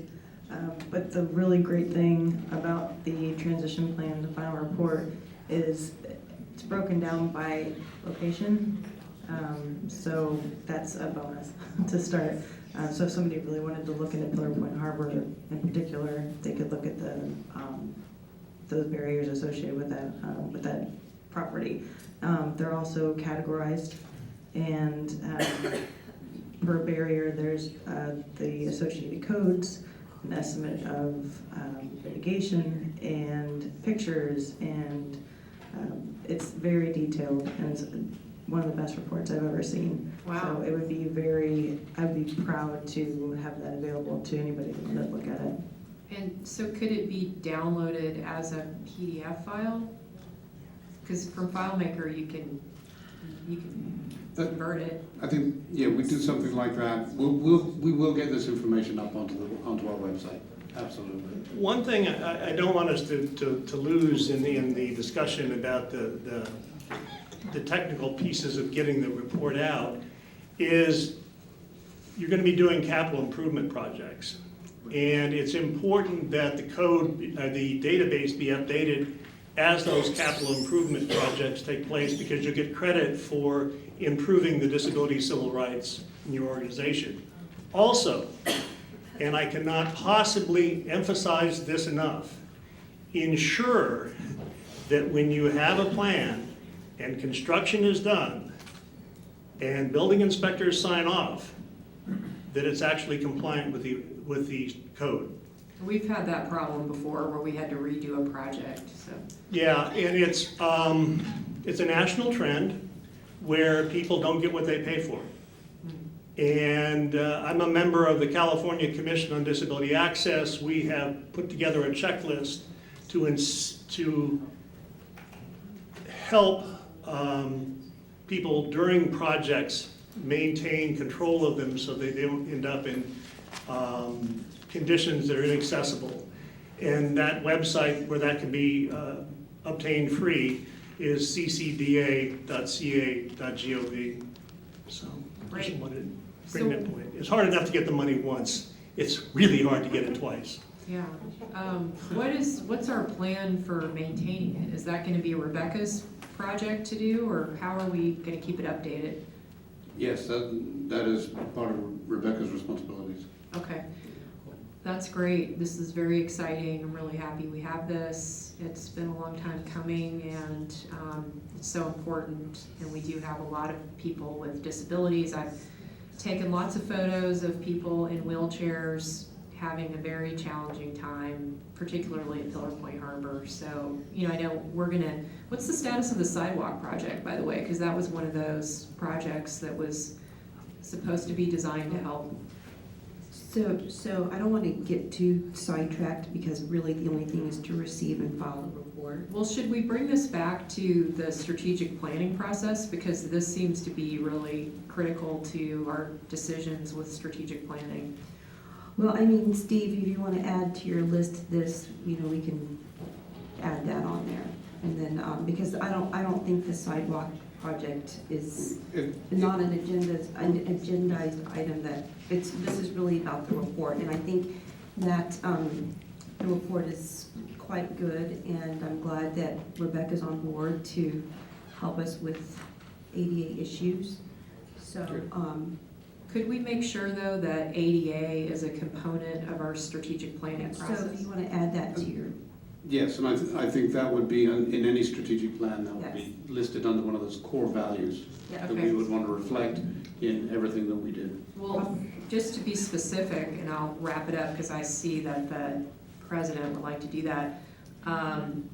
You know, I think that having access to the information about the key, like, I'm sure there's some things that are higher up the list of important things that need to be fixed. And so if we could see those priorities, it might help us informing our opinions about how to prioritize things in strategic planning. So if we don't have the information about what to prioritize for ADA, we might not be making the right decisions. So I just want to make sure that we have the actual data, you know, to form a good strategic plan based upon. Understood. great, thanks. Robert? Yeah, I would like to make a motion to receive and file the Americans with Disabilities Act Transition Plan by Sally Swanson Architects. Is there a second? I'll second. Okay, no further discussion. I have no public comment. Let's do a roll call. Commissioner Bernardo, Aye. Commissioner Brennan, Aye. President Chang Carali, Aye. Commissioner Lorenz, Aye. Commissioner Mateusz. Aye. Great, motion carries unanimously. Item 11, Commissioner Brennan complaint against General Manager McGraw. Steve Miller from Hanson and Bridget, our legal counsel, would like to probably kick this off, but I just want to say, let me just read the title. So this is pursuant to Government Code Section 54957B2. The general manager has invoked his right to have this complaint heard in an open session rather than a closed session, which is why it is before us at this meeting tonight. Mr. Miller? Thank you. Congratulations all on your new official titles. I have a few preliminary thoughts and comments that I'd like to share with you that I think will be of use to you in the discussion that you will have, and perhaps also helpful for the public. And it might take me about 4 or 5 minutes to get through my comments, so I hope you'll let me do that before. Understandably, you may have questions, but I would request a chance to finish my remarks before you jump in. Is an unusual item. It's worth acknowledging that. And I think it's important to start, I'd like to start by emphasizing what I believe this item is not, and what I would recommend that the Commission, for purposes of the Brown Act and other district policies that I can explain, what I would recommend that you not discuss this evening pursuant to this item. First, it has been widely reported in the media and elsewhere that Commissioner Brennan has filed a harassment complaint against Commissioner Mateusz, and that complaint is presently being investigated pursuant to the district's policy by an outside law firm, and that investigation is ongoing. It would, in my view, be unhelpful for the district and inappropriate for the district to discuss that complaint while the investigation is ongoing. When that investigation is complete, the matter will be handled in accordance with the district's policy and with the law, but I don't believe that to be the subject of tonight's agenda item, which is a separate email in which Commissioner Brennan has made some allegations about the district's general manager. That email is in the agenda packet in an unredacted form as requested by Commissioner Brennan. The second caution I think it's incumbent upon me to make is that the district has a policy that this board adopted in August 2016 that is compliant with all California law called Harassment, Discrimination, and Retaliation Prevention. And that policy governs the district's actions today.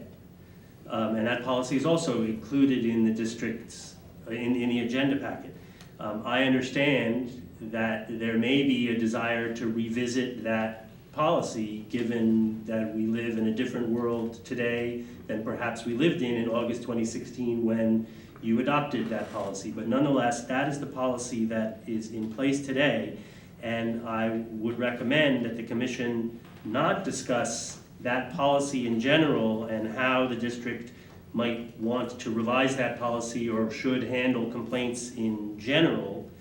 Of course, the commission's free at any time to revisit that policy, but that is not what is on the agenda for this evening.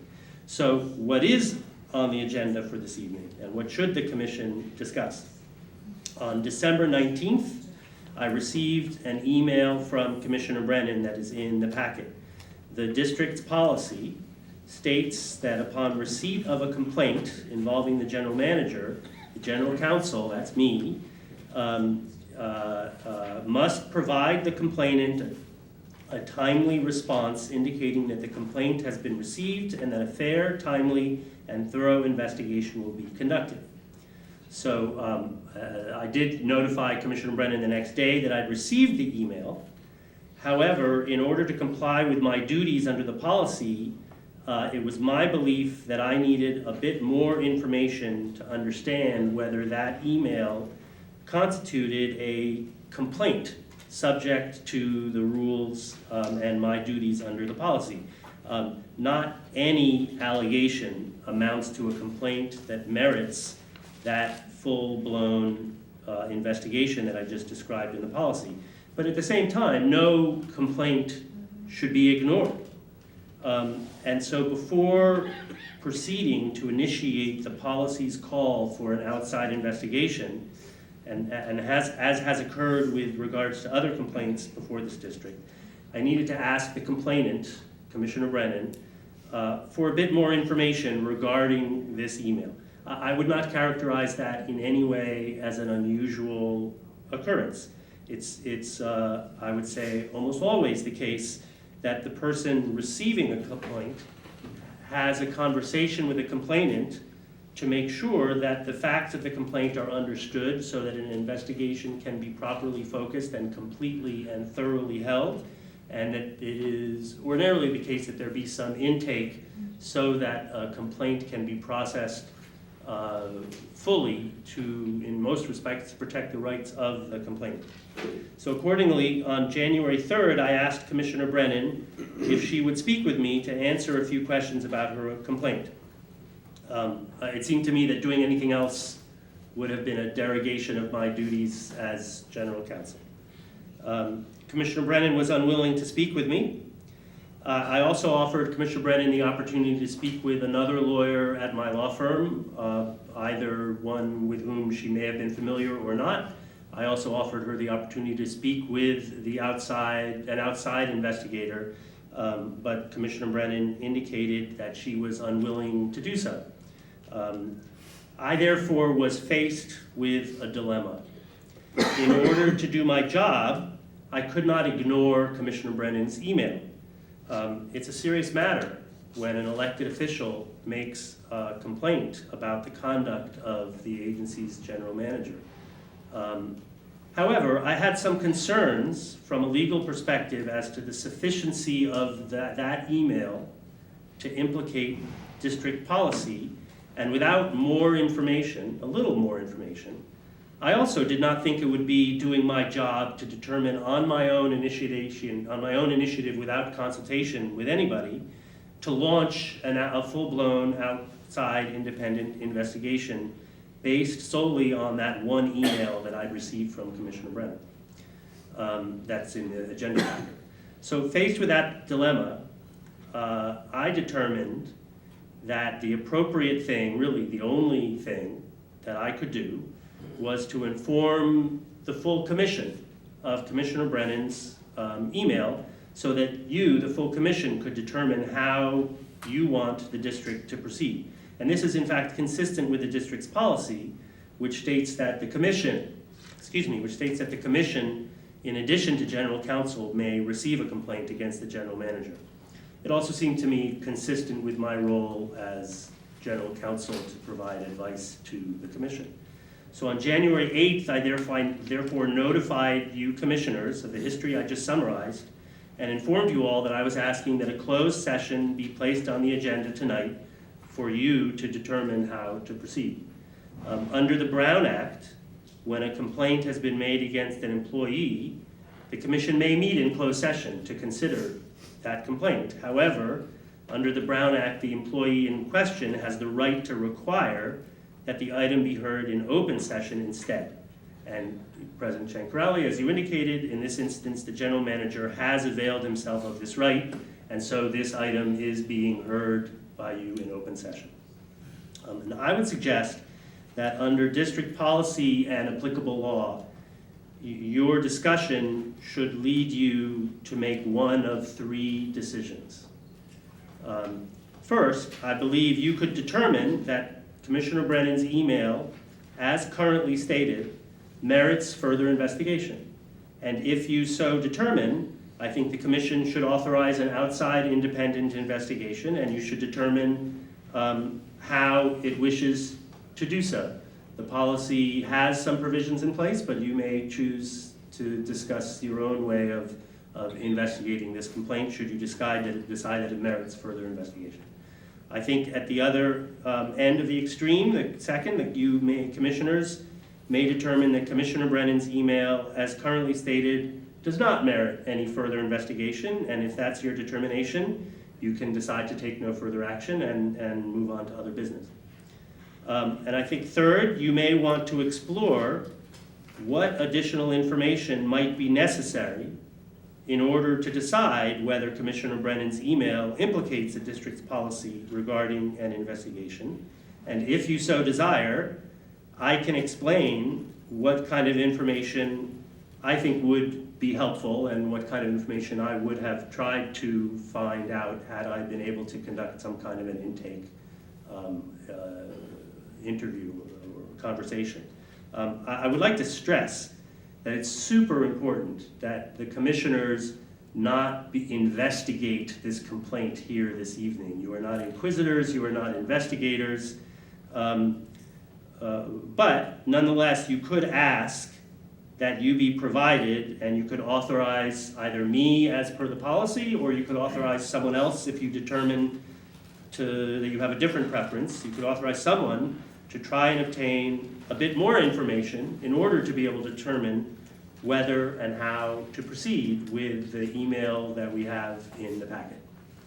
And I hope that's a helpful outline of what's before you, and I'm happy to answer any questions. I'm happy to let you all discuss without my involvement, as little as much of my involvement as you would like. I also would just remind you that before you take any action, there needs to be an opportunity for public comment, as there would be on any item before this commission. Okay, thank you. Thanks, Steve. I'd like to make a point of order because there were a couple things that were said that didn't seem factually accurate to me. So we may have a disagreement on a couple of things, and I think it's fine to hear Mr. Miller's point of view, but I think I should be able to clarify. Hold on. I want to throw something out there to the general manager. So Steve, I know that you know that you could have done this in closed session, and so you've decided to have this heard in open session, and so I just, want you to know I think that's courageous, and I don't know what the outcome is going to be, but I know it's not going to be easy for you sitting there. I just want you to know that.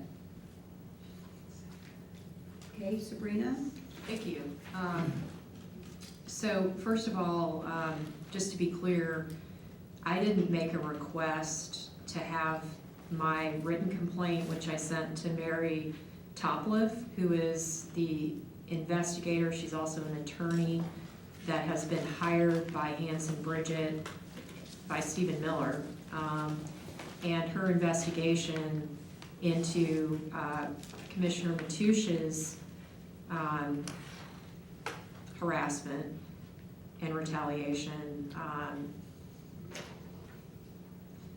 is not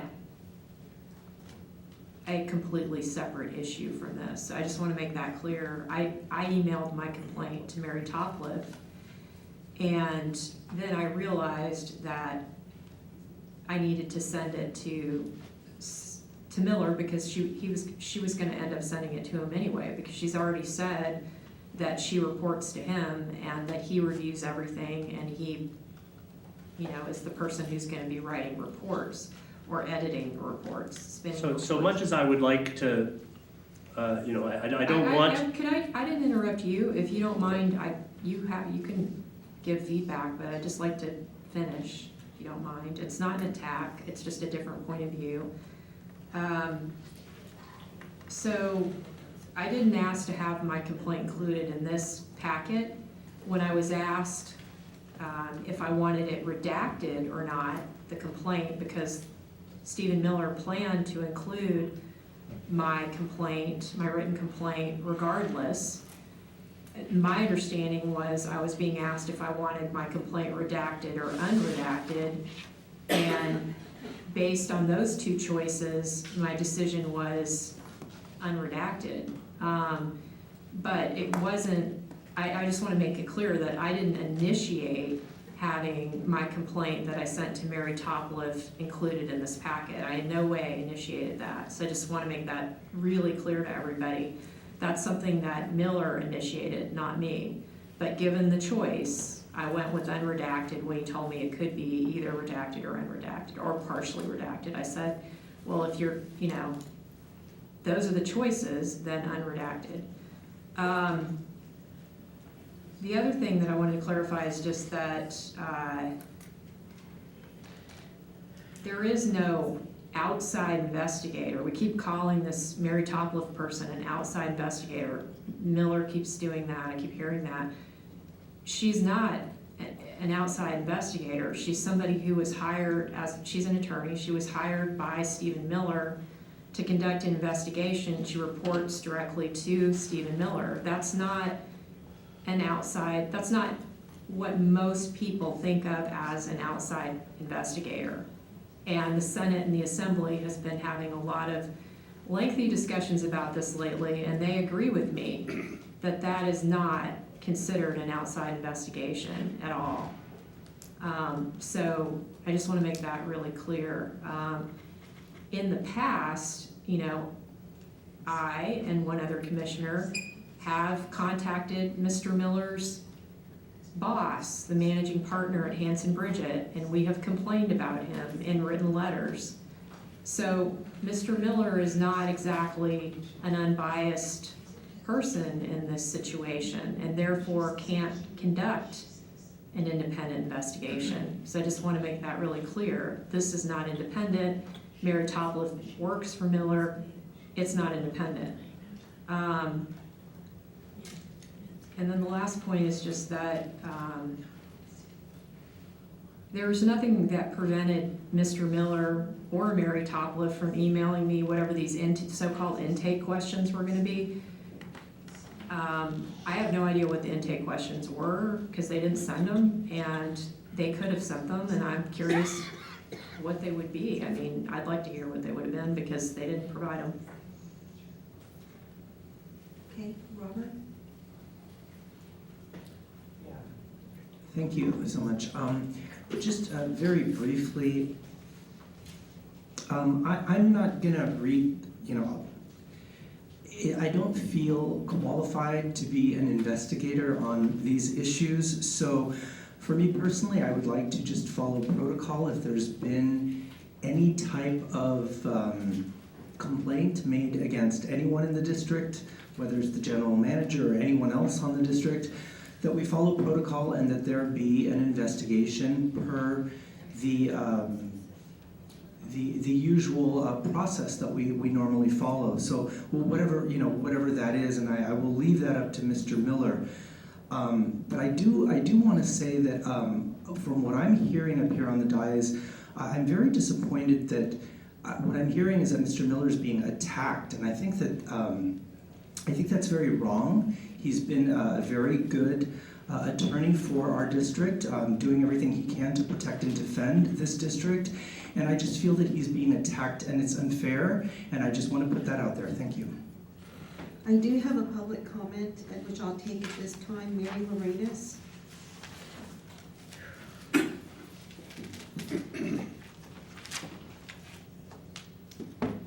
Hi, I'm Mary Lorenas, and I don't really know what my thoughts are on this. It's just pretty emotional. I feel that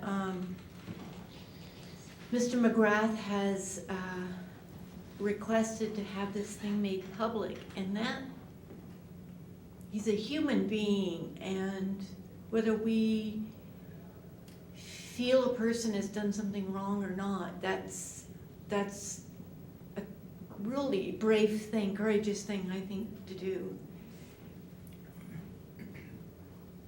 And I just want to say to everybody on this board and everybody in this room, we are all people here, and the things we say and the words we use really hurt each other. And when we use words like attacked and whatever, guys, I'm telling you, it makes everybody look pretty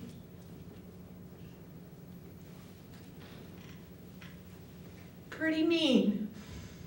Not pointing at you, Bernard, okay? You're just the last. Just stop it, you guys. Get along. I mean, come on. We're all people. We all screw up. And let's just get over it. Let's just. Please. You're not doing your.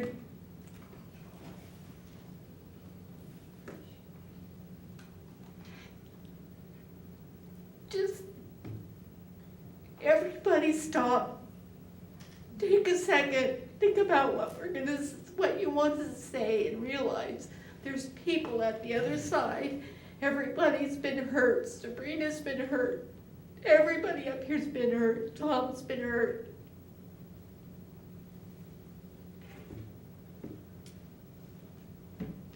Just, I don't know, just change the dynamic.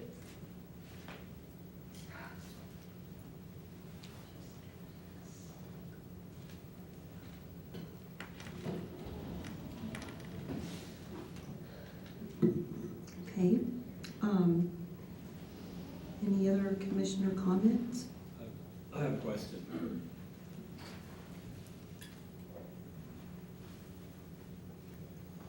And this question, I believe, is for Mr. Miller. You laid out 3 possible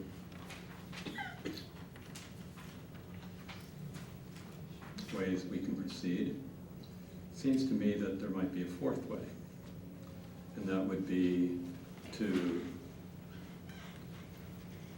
delay taking this item on and moving towards developing a policy, because like I've stated before, I believe that we are, as you said, in a different world, and it seems appropriate to take the policy that we have and refurbish it so that it reflects what we all need is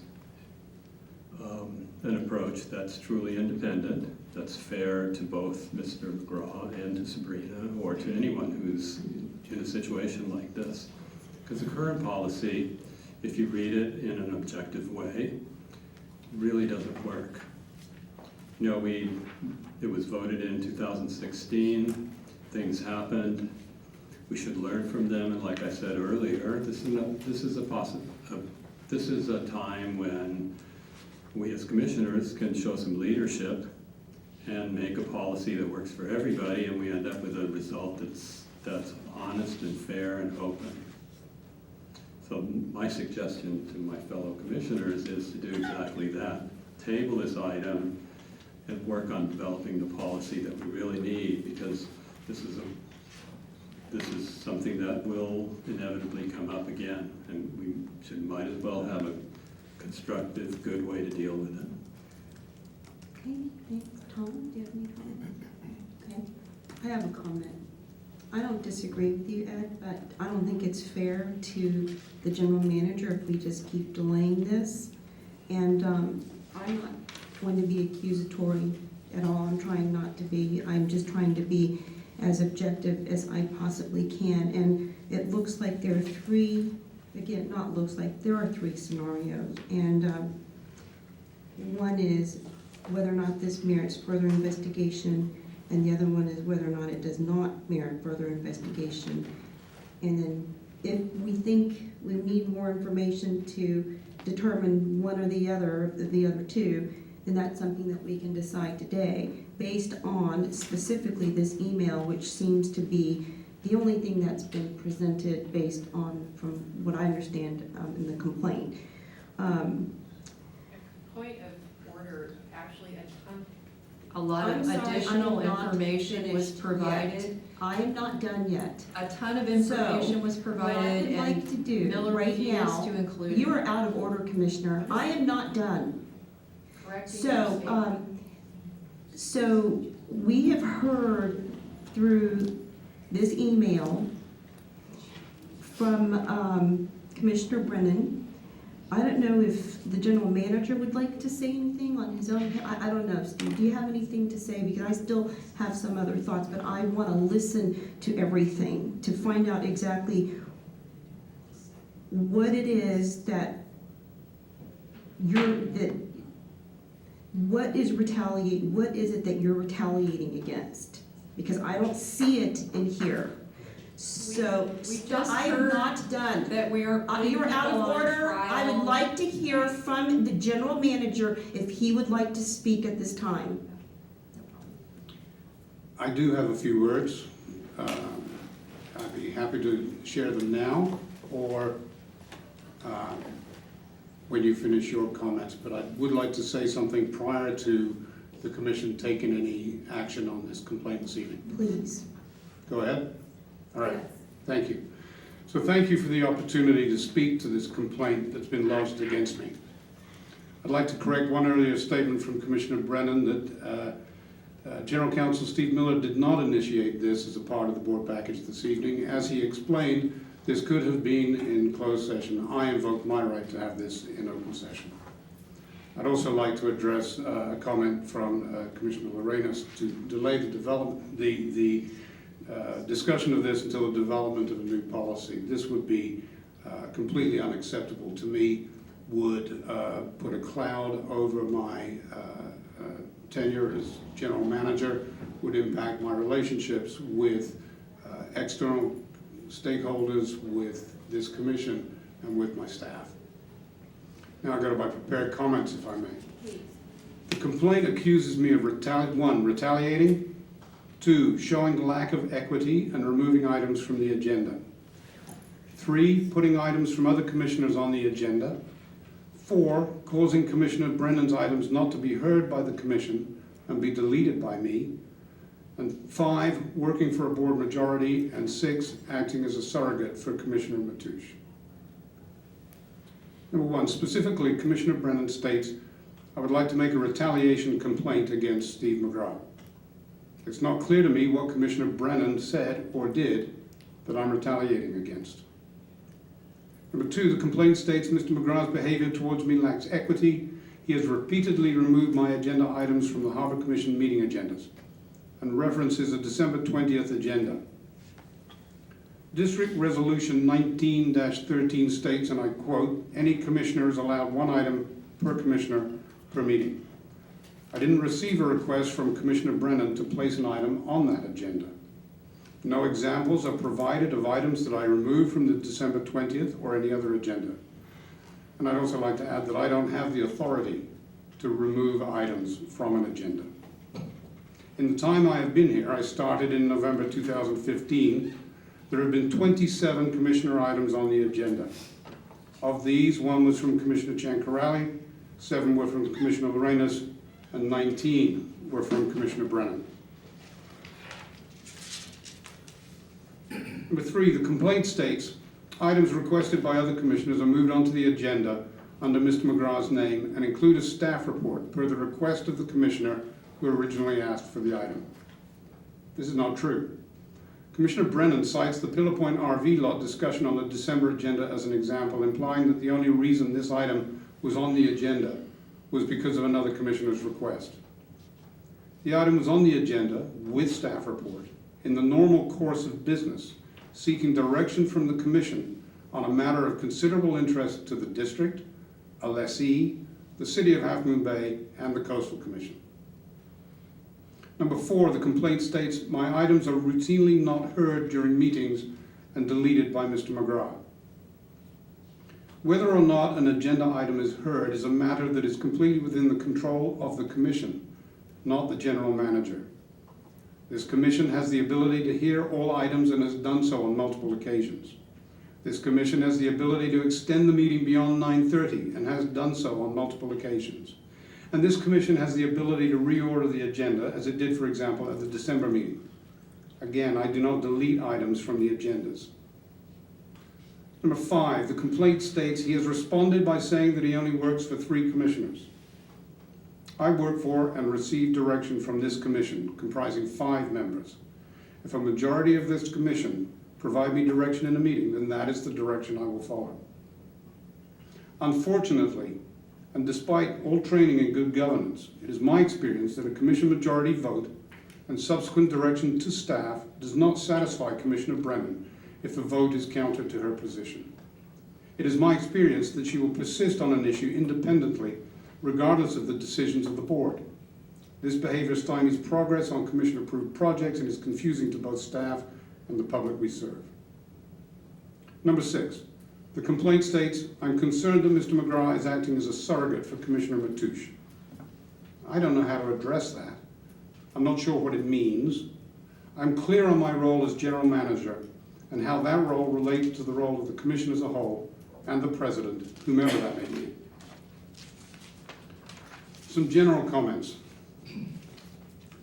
The district has a harassment, discrimination, and retaliation prevention policy. This policy is based on current best practices for special districts and was approved by the Commission 18 months ago. Consistent with this policy, Steve Miller, our district counsel, is managing the process around the complaint. I was unaware when I wrote these remarks of the comments he made about the process he went through to get to this point. Perhaps the result will be an investigative report we can all live with, one that we can learn from, and one that will help the communication between me and Commissioner Brennan, which clearly needs help. History over the last 4 years suggests, though, that as with previous complaints by or against Commissioner Brennan, Deborah Galarza, and general managers Peter Grinnell, Scott Grindy, and Glenn Lazoff, the final investigative report into this complaint, like every other investigative report, will be labeled a sham or phony. The integrity of district council will be attacked, distrust will intensify, and this time I too will be a focus. I'd also like to address why I invoke my right to have this heard in public. For me, the alternative, a closed session discussion, was just unacceptable. A complainant making an unknown complaint against an employee. I think it would have not have taken a rocket scientist to figure out the people involved, but there would have been no way to address the rumors that would surely have followed as to the nature of the complaint. Unless, of course, it was somehow also playing out in the media, which would not be my choice. It would be unthinkable for me to have this complaint out there, subject to rumor and speculation. To the public, I say that I assure you that regardless of anything else, the team continues to pick up the trash, save lives, keep the lights on, and work daily to fulfill our mission statement to assure the public is provided with clean, safe, well-managed, financially sound, and environmentally pleasant marinas. To the Commission, I'm at a loss. I truly lament this state of affairs. I came to this district eyes wide open, knowing that there had been difficult times, but that had been hoping that we were moving towards a brighter day. Maybe we are, and I'm currently too focused on what is in fact just a bump in the road. I hope so. Because we all know what it takes for this district to not only survive, but thrive, to truly realize our potential for service to the public, to be recognized county-wide as the go-to people in all things maritime. What it takes on the most basic level is civility, respect, and trust that we are all here to serve, perhaps with different goals, but hopefully with good intent. To Commissioner Brennan, I'm sorry. I'm sorry that our communication has deteriorated to this point. I'm sorry that you felt it necessary to bring this complaint. I'm not sure it's possible, but I wish we could hit reset. And to my staff, please don't allow this to distract you from the good work you all do on a daily basis. We have a policy. Commissioner Brennan exercised her rights under that policy. The process is playing out, and I trust that process. Please know that I'm proud to be the general manager of this district and to have the chance to work with all of you. And I'm proud of you and the service you provide the public. Finally, I look forward to cooperatively participating in the investigation in whatever manner District Council determines, knowing that it will be fair and impartial, and I will abide by the results of that investigation and any action of this board. Thank you. Thank you, General Manager McGraw. So Sabrina, do you want to say anything? I think that you want to, and I have some questions for you, but please make your statement. Yeah, I just wanted to make one correction first, and then I have some other things to say. When I said that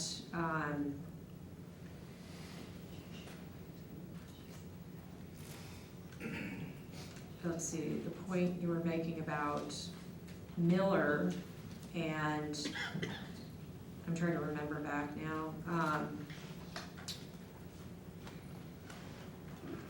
With regard to my initiation of the complaint, it was made to Mary Topliff, then it was forwarded to Miller. When Miller asked me, to meet with him, it was way after the fact of me saying, this is not how this process should be handled. This is not independent. We need an independent process. So I in no way was trying to stymie the process, block the process, get in the way of the process, but to ask me to be cooperative with a process that's so fundamentally broken doesn't make any sense, and it's not in the best interest of the district. And I agree our policy is relatively new, but our policy still needs to be updated. And, we were told not here earlier. to do that. Can I finish? Yeah, but I don't want to talk. I'm going to be focused on this thing, and the policy is not an issue right now. Policy is very, very, very important Not in here. this discussion. We're under the old policy that is in place right I need to now. finish what I'm saying, and please stop interrupting. I'm going to be focusing. Please I stop. will Please stop continue. interrupting me. I will You continue. did not, Get us focused on the topic at hand. The policy and any revision and discussion of, any discussion of revising it and changing it is not a discussion item. We're under the current policy that this board adopted in 2016. I am explaining my reasoning for why I did not work with Miller on whatever it was, which he still hasn't explained, the additional information he wanted. I did, however, provide Miller with, I'm not sure how many emails, probably 5 or 6, with additional information that were also sent to Mary Topliff, the managing partner at Hanson Bridget, and a number of other attorneys at Hanson Bridget. So there has been additional information provided. However, Miller did not want to include that information because he wants to keep my complaint against Commissioner Mateusz separate from my complaint against the general manager. And I understand some of that reasoning, but the fact of the matter is, from my perspective, the two are linked. Now, having said that, I want to say that I really appreciate the fact that the general manager asked to have this heard in open session. I think that is brave and transparent, and I think that's good. So I'm all for that. And I think this is hard. It's hard for me too. This has been really hard for me. Serving on this board has been incredibly hard. I could spend hours talking about all the trials and tribulations of serving on this board, but that's not what I'm here to do. I'm here to make decisions as a harbor commissioner and try to act in the best interest of the district at every opportunity. But there have been a lot of things that have gotten in the way of that. And I appreciate what the general manager said in his apology to me, and that he wants to work on a better relationship. I'm open to that. You know, I've always been open to that. I too would like to have a better relationship with staff. And I think that since the general manager reports to the board, it's the most key relationship that I could possibly have with staff. So it's definitely in my best interest to have a good relationship with the general manager. Believe me, it's important. I know it. And it's been very, very frustrating, this process and what's been going on. And I don't feel that it's appropriate to go into every detail of my complaint here in open session. I could do that, but that would take a really long time. And I don't think it's appropriate. I don't think it's fair to the process. I think it's political, and it's not something that I want to do. The other thing that I would like to say about harassment, retaliation, and discrimination is it's on a spectrum. My complaint is not of the same magnitude against the general manager as it is against Commissioner Mateusz. It's a spectrum. So while it's still a big concern for me, and I believe the retaliation I've experienced has hampered my ability to do my job, it's not on the same level as what I've experienced with the sexual harassment and retaliation coming from Commissioner Mateusz. So I want to make that really clear to the staff, that that is not what I'm alleging at all. And I do think that this could be worked through, could be worked out, and could actually be really positive with regard to my concerns about retaliation coming from the general manager. But it's going to take some effort, and it is going to take a revision of our harassment retaliation policy. It definitely is going to take that, along with willingness by both parties to build a better, healthier relationship, because we do have to work together in the best interest of the district. I'm going to consider some of the things that were said tonight. There were a lot of allegations made by the general manager. I'll need to review those and respond, which I will do. I will respond to those allegations. I appreciate him coming forward with his position, his point of view, and I feel that because there hasn't been an investigation or a meeting, shall we say, there hasn't been an opportunity for me to express all of my concerns, although I did send many of them to legal counsel, but they didn't get in the packet, along with the attachment to my letter that also didn't get in the packet. I thought about putting together a laundry list of all the various instances where I felt retaliated against, and I purposefully decided not to do that in my letter. I didn't want to be petty. I didn't want to make a big public scene out of it. I wanted to just be concise, keep it simple, give the basic gist of the matter. Again, I don't see this rating on, extremely high on the spectrum of retaliation, so I didn't want to make it overblown.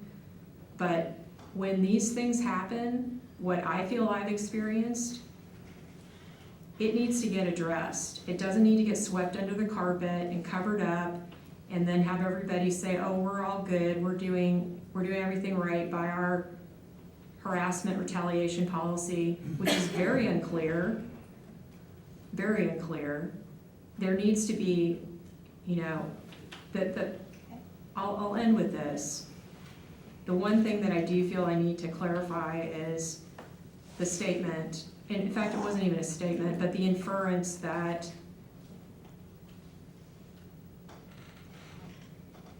General Manager McGraw did not say that he works for 3 commissioners. Not only did he say it, he has said it more than once to me. And people say all kinds of things. If it were just that, it wouldn't be a big deal. But it's that plus the other stuff that adds up to create a climate of retaliation. And there are choices that are being made. There are biases in place. There are things happening here that add up to making this a very unfriendly environment for me. And a lot of it stems from the situation at Oyster Point Marina. So I'll be thinking more about what I want to communicate, how I want to communicate it, and I'm open to communication with the general manager and the public, anybody that wants to give me input. So that's kind of all I have to say about it. Thank you, Tom. I'm quite disappointed by Commissioner Brennan's complaint here, particularly saying that we blocked her from putting items on the agenda. If you listen to Steve's statistics, at no time did she ever present an item that we didn't put on the agenda. Commissioner Brennan, if things don't go her way, she's just gonna make something up and completely lie about things, as she has done with the complaint against me. So just to put it out there, if she wants to pathetically lie consistently, it's out there, Brennan, you got it. You lie consistently, and this is how you get around with all your little complaints. Tom, the So enjoy. email that you sent is right here on my computer. You're out of order, Commissioner Brennan. You are out of order. The Tom, please naked continue. pictures that you sent Tom, of women, the please demeaning continue. naked pictures you sent, We're not they're here right to talk here. about Commissioner On this Mateusz's computer, complaint. right here. Anybody that wants to see them, send me an You're email, out of I'll order, forward them to Commissioner you. Brennan, and this is why we are where we are today. So please continue and You're a finish, Tom. pervert. Commissioners, I just Steve, want hold to up. say this is about. I would like Tom to finish. Yeah, this is about my complaint. And Yes, I feel like I get to That's have right. my time here. Yes, so Tom, No, it just goes to cause. So I'm done. Everybody heard somebody adding on, piling on, making false statements. Commissioner Lorenas has seen the email. you are out of order, Commissioner Brennan. There's someone sitting next to you, to your right, that has seen the email you sent. I've let you speak. Are you done, Tom? Because I do want to say something. So, this has been in the press already. I just got the daily clippings or whatever from Lau, who's on our staff. And I actually haven't seen the physical article about yet another grievance or complaint filed by Commissioner Brennan. I'm not going to make any judgment about the other ones that have been filed because I was not involved in those. I was not on the board at the time. But I will say this, because you don't hear it, you're over here, but I hear it from the southern part of San Mateo County. And people there are tired of it, to the point that they're thinking, why in the world is this harbor district not dissolved yet? That is how serious this is. And if this is the only thing we have to go on, from a retaliation harassment complaint, I cannot, in good conscience, put our general manager, who has to manage a harbor district for the entire county. And we have a lot of work to do this year, including probably 3 compensation contracts with our bargaining units, making sure that Mavericks is successful, dealing with Oyster Point, and this is just my list, dealing with the stuff that we heard about today, ADA. We've got another item on the agenda about the Pillar Point launch ramp, and another item about improvements at the end of Johnson Pier, which is very significant. So, if this is the only thing that we have to go by, I am going to move that no further investigation be done. That does not mean that we shouldn't review our policies. That's not a topic to be discussed today. So my motion is that no further investigation be done, and let's stop this pattern of complaining and get on with the business of the district, or else people are going to continue to say this district needs to be dissolved. Is there a second? Second. Is there a public comment? I'm sorry, I only received one public comment. Yeah, please.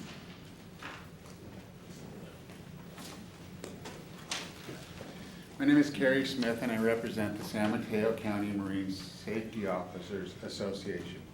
The association has been formed so we have a public voice, so we're not retaliated for our public voice on what we know from the inside.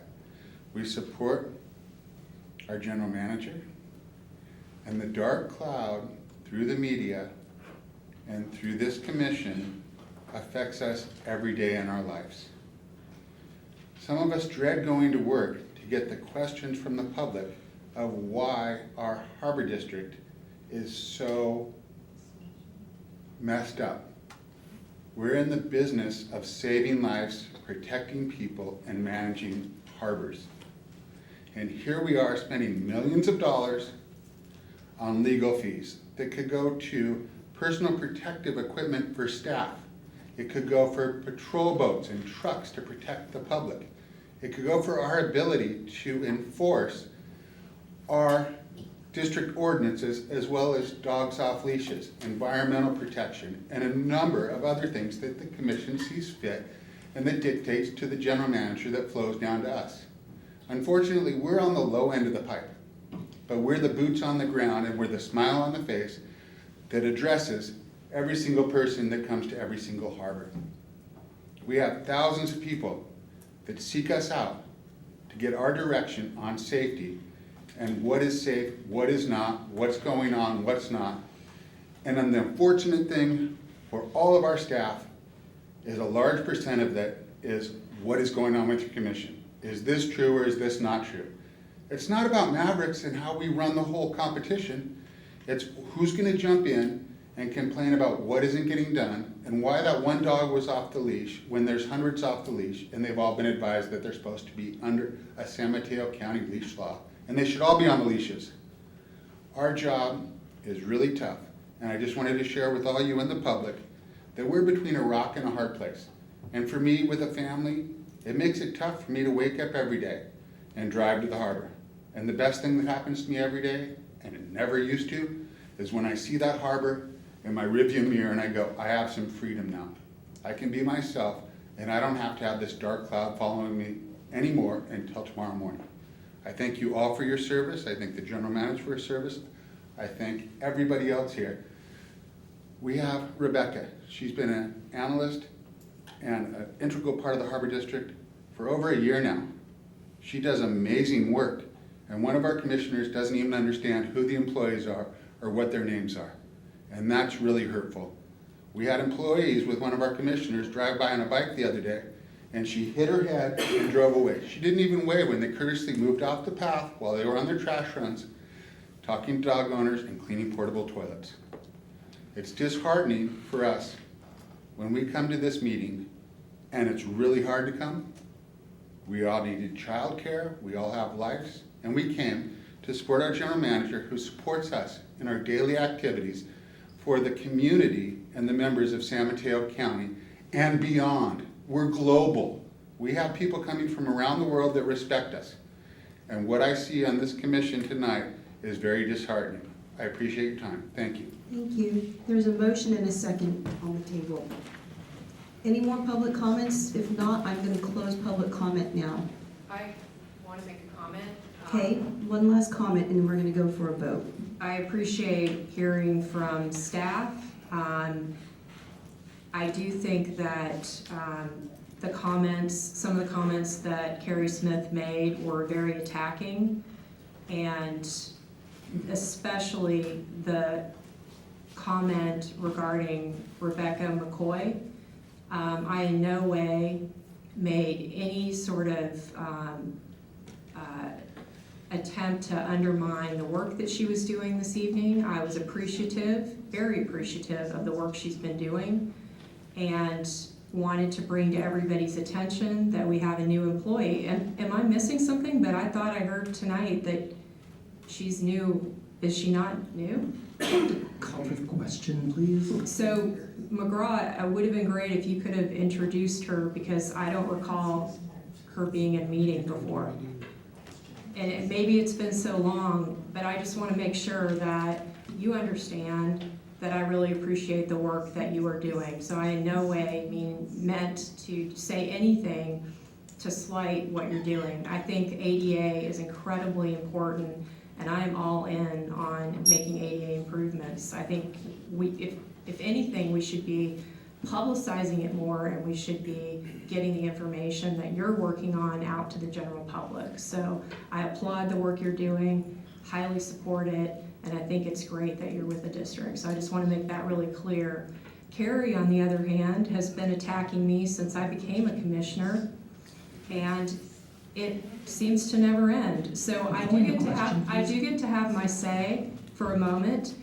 And Carrie's been angry about the fact that I've advocated for women to be included in the Maverick Surf Contest. There's been a call for the question. He's So pissed I'm gonna off take a roll call right for his now. friend Jeff Clark. Let's It's do a roll personal. call, please, Debbie. It's The personal. motion is that we will not continue any, or have no further investigation on this matter. Commissioner Matoush? Aye. Commissioner Lorenz? I have a comment. No, we're doing the vote.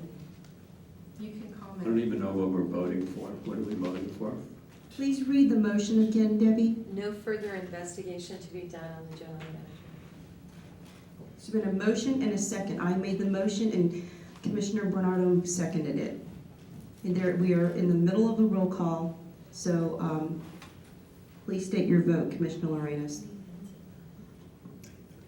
I'll abstain. President Shankarali? Aye. Commissioner Brennan? This vote is totally inappropriate, and I don't want to vote on the motion.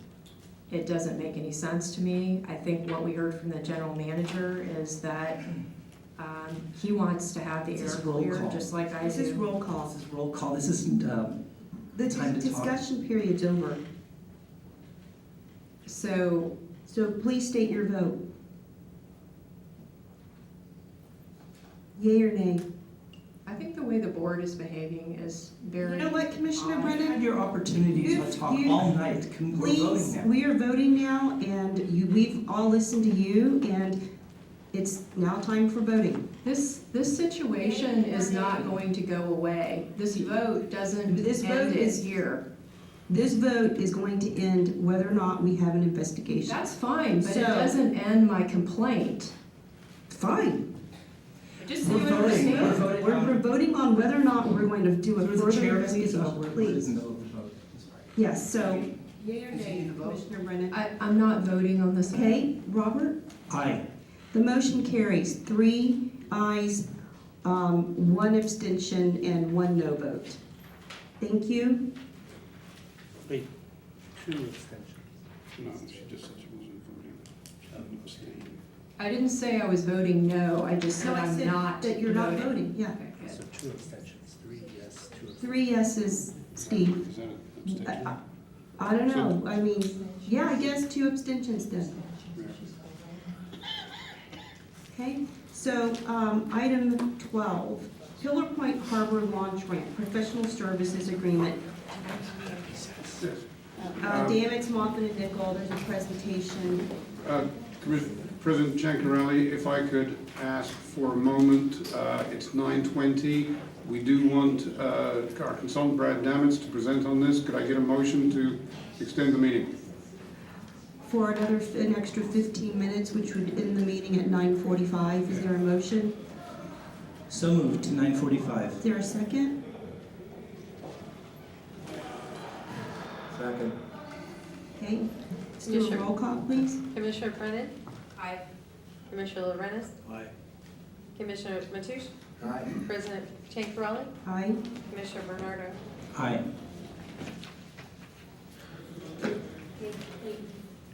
Brett, are you going to do the presentation? So I'm going to announce the step.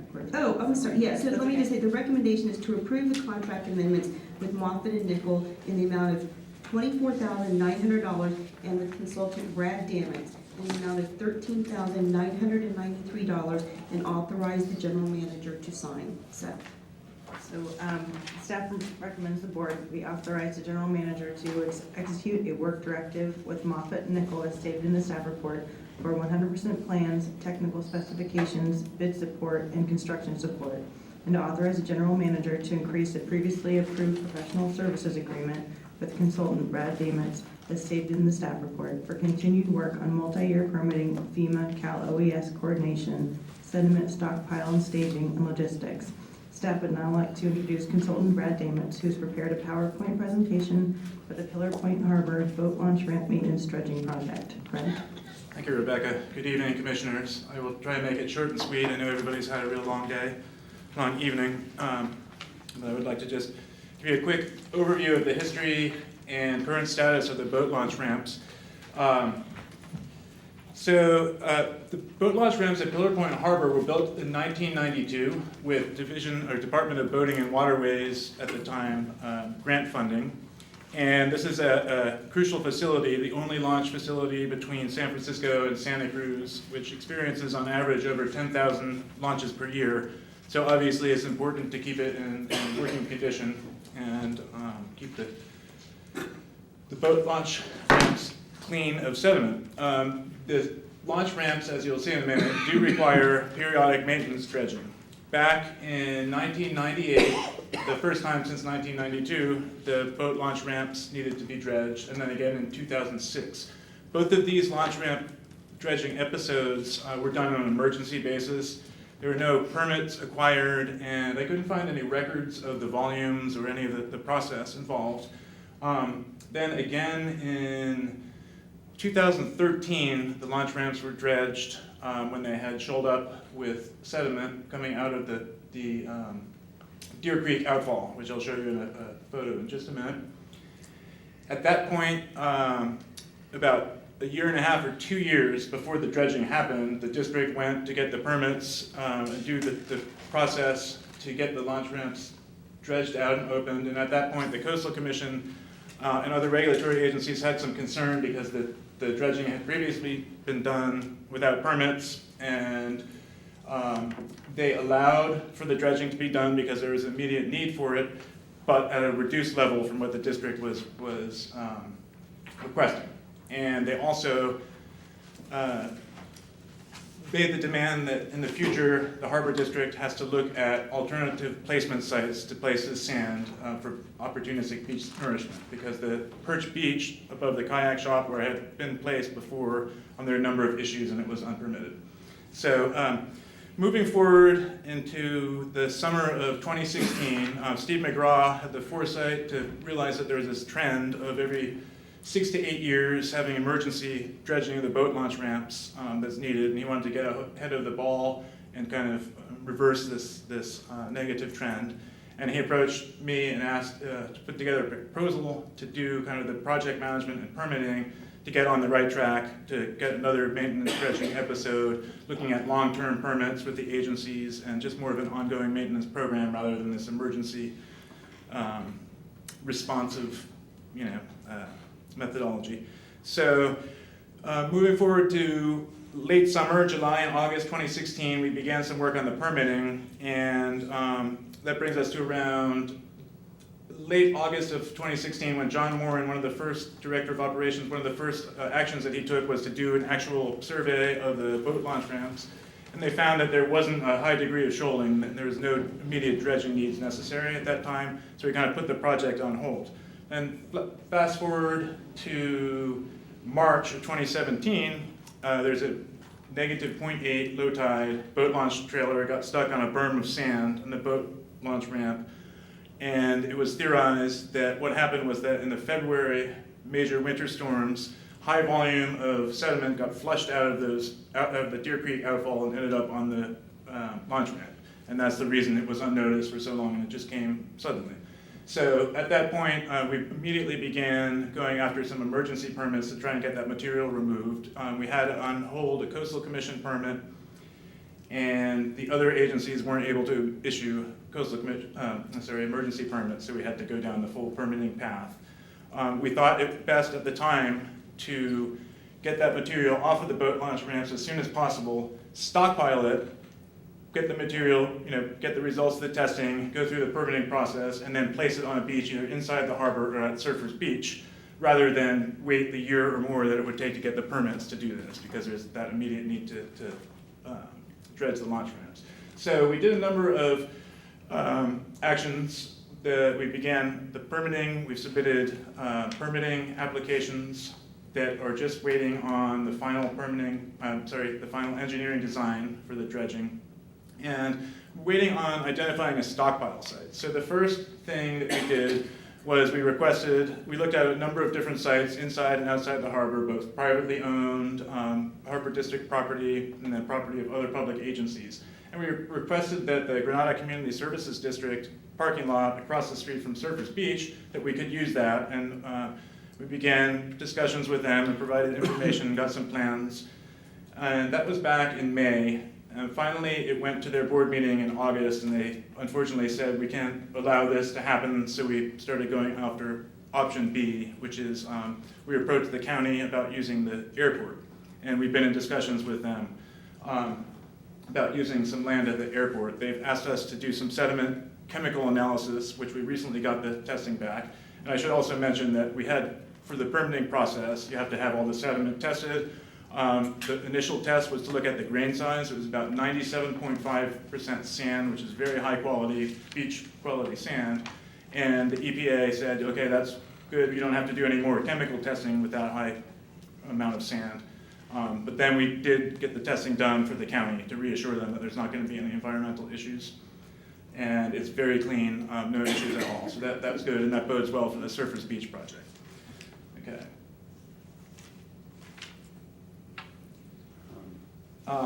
Advancing? Yeah, okay, there we go. And another quick thing, because we theorized that because of the winter rains, this buildup of sand occurred immediately, we went after FEMA funding, because those storms in February were actually declared a federal disaster, made the case that this stuff appeared, we provided them with all the evidence, had the meetings, and they pre-approved the project. So everything about the project, including the contracts tonight, and all of the construction costs, engineering, is going to be covered by FEMA. We just need to submit the receipts. So that's good news. This photo up here, you can see this is 2013. That was the equipment that they used to do the dredging. It's a long reach excavator. Then there's 2017. You can see this. This is a really low tide. You can see that berm of sand that built up there that's causing the problems, resulting in 2 or 3 of the launch points out of 6 being closed down until we get that sand removed. So it's a very important project. Real quickly, and the idea isn't for everybody to read these slides, but I just wanted to show you that we had initial permitting figures and plans drawn up for the initial proposal, which was to stockpile the material at the Granada Community Services site. And you can see here's the cross sections, and then here's the directions for the stockpile. We provided the berm dimensions and everything before that was denied.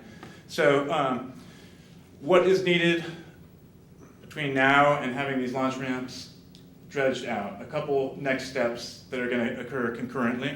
The first one is we need to finalize the permitting figures. We need to represent the new volumes. We had a reduced volume because it was going to be an emergency permit and we had limited space at the stockpile site. So FEMA is going to pay for the removal of 1,600 cubic yards. We're going to update the engineering drawings to represent that, and also a new stockpile site. We're very hoping that we'll get approval from the county to use the airport site. If not, we have an alternative plan. The second next step that needs to happen is we need to take all these plans and submit them to the permit agencies to complete our applications. We've been working with them all along. They're ready, kind of on standby, waiting for these final plans. Another important thing I want to mention is the permits that we have applied for are 10-year permits for the Army Corps of Engineers and for the regional board. So that means we'll be allowed to dredge over a period of 10 years, number of different options. We'll be able to do knockdown, so if there's the ability to do a temporary pushing of the sand, which isn't an option at this point, but in the future, that will be an advantageous way to be able to get the material moved quickly. So we need to get the permits finalized, and then the third thing that needs to happen is to complete the bid process. to hire a contracting firm to be able to take that sand and move it to the stockpile site or wherever its final destination is. And we have all the bid documents ready to go except for, and this is a big except, the technical specifications and the final engineering drawings. And that's what Moffitt Nickel is proposing to provide for this project. So those are the three big things that are kind of happening concurrently. A couple other really quick tasks that I'll mention. We need to coordinate with FEMA to submit all the receipts and get that funding paid for and finalize all that documentation. But the path has been kind of laid out for that. We've done a lot of the legwork in advance. And coordination with the approved contractor to make sure that everything goes according to the permit conditions and the construction plans. And of course, all the post-project reporting and communication with the permitting agency. So that's kind of it in a nutshell. Sorry, I took a few more minutes than I expected to, but I'm sure there's some questions. I'll open it up to commissioners for questions. Tom? Is there a motion on the floor, or is just the one that Rebecca read? It was just a recommendation, there's no motion yet.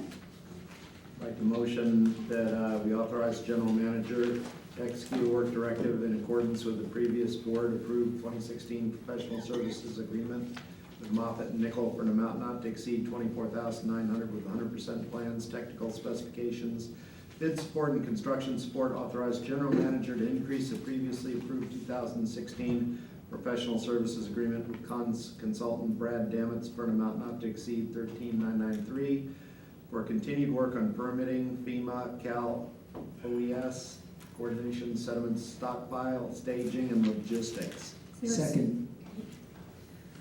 I have a question. You kind of breezed through the part about where the sand was going to be stored, and I was trying to take it all in, but it kind of blurred together. Could you just walk me through that real quick? Yeah, I'm sorry, there's a lot of information and I kind of did blurt it all out at one time, which I tend to do. So because the material was very good quality sand, and because particularly the state regulatory agencies like Coastal Commission have a real emphasis on if it's good quality sand, they want you to reuse it somewhere and put it back in the system. We made the decision initially that we wanted to take that sand and stockpile it until we could get the permits, because we had a situation where we needed to get it off the launch ramps and before the time frame that it would take to get these full permits. At this time, we didn't know that there would be such a hard time finding the stockpile site and all these different issues that arose.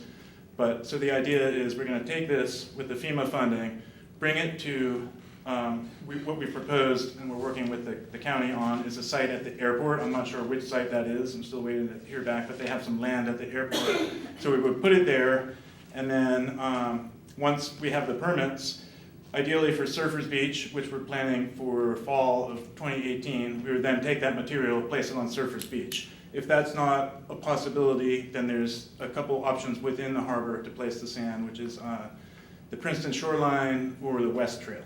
So, the idea was, let's get it out of there, put it somewhere until we can find the right place for it. And So can you tell us a little bit more about, because that sounds really exciting that it tested clean. When did the testing get done? so the original testing got done back in May, I think. Okay.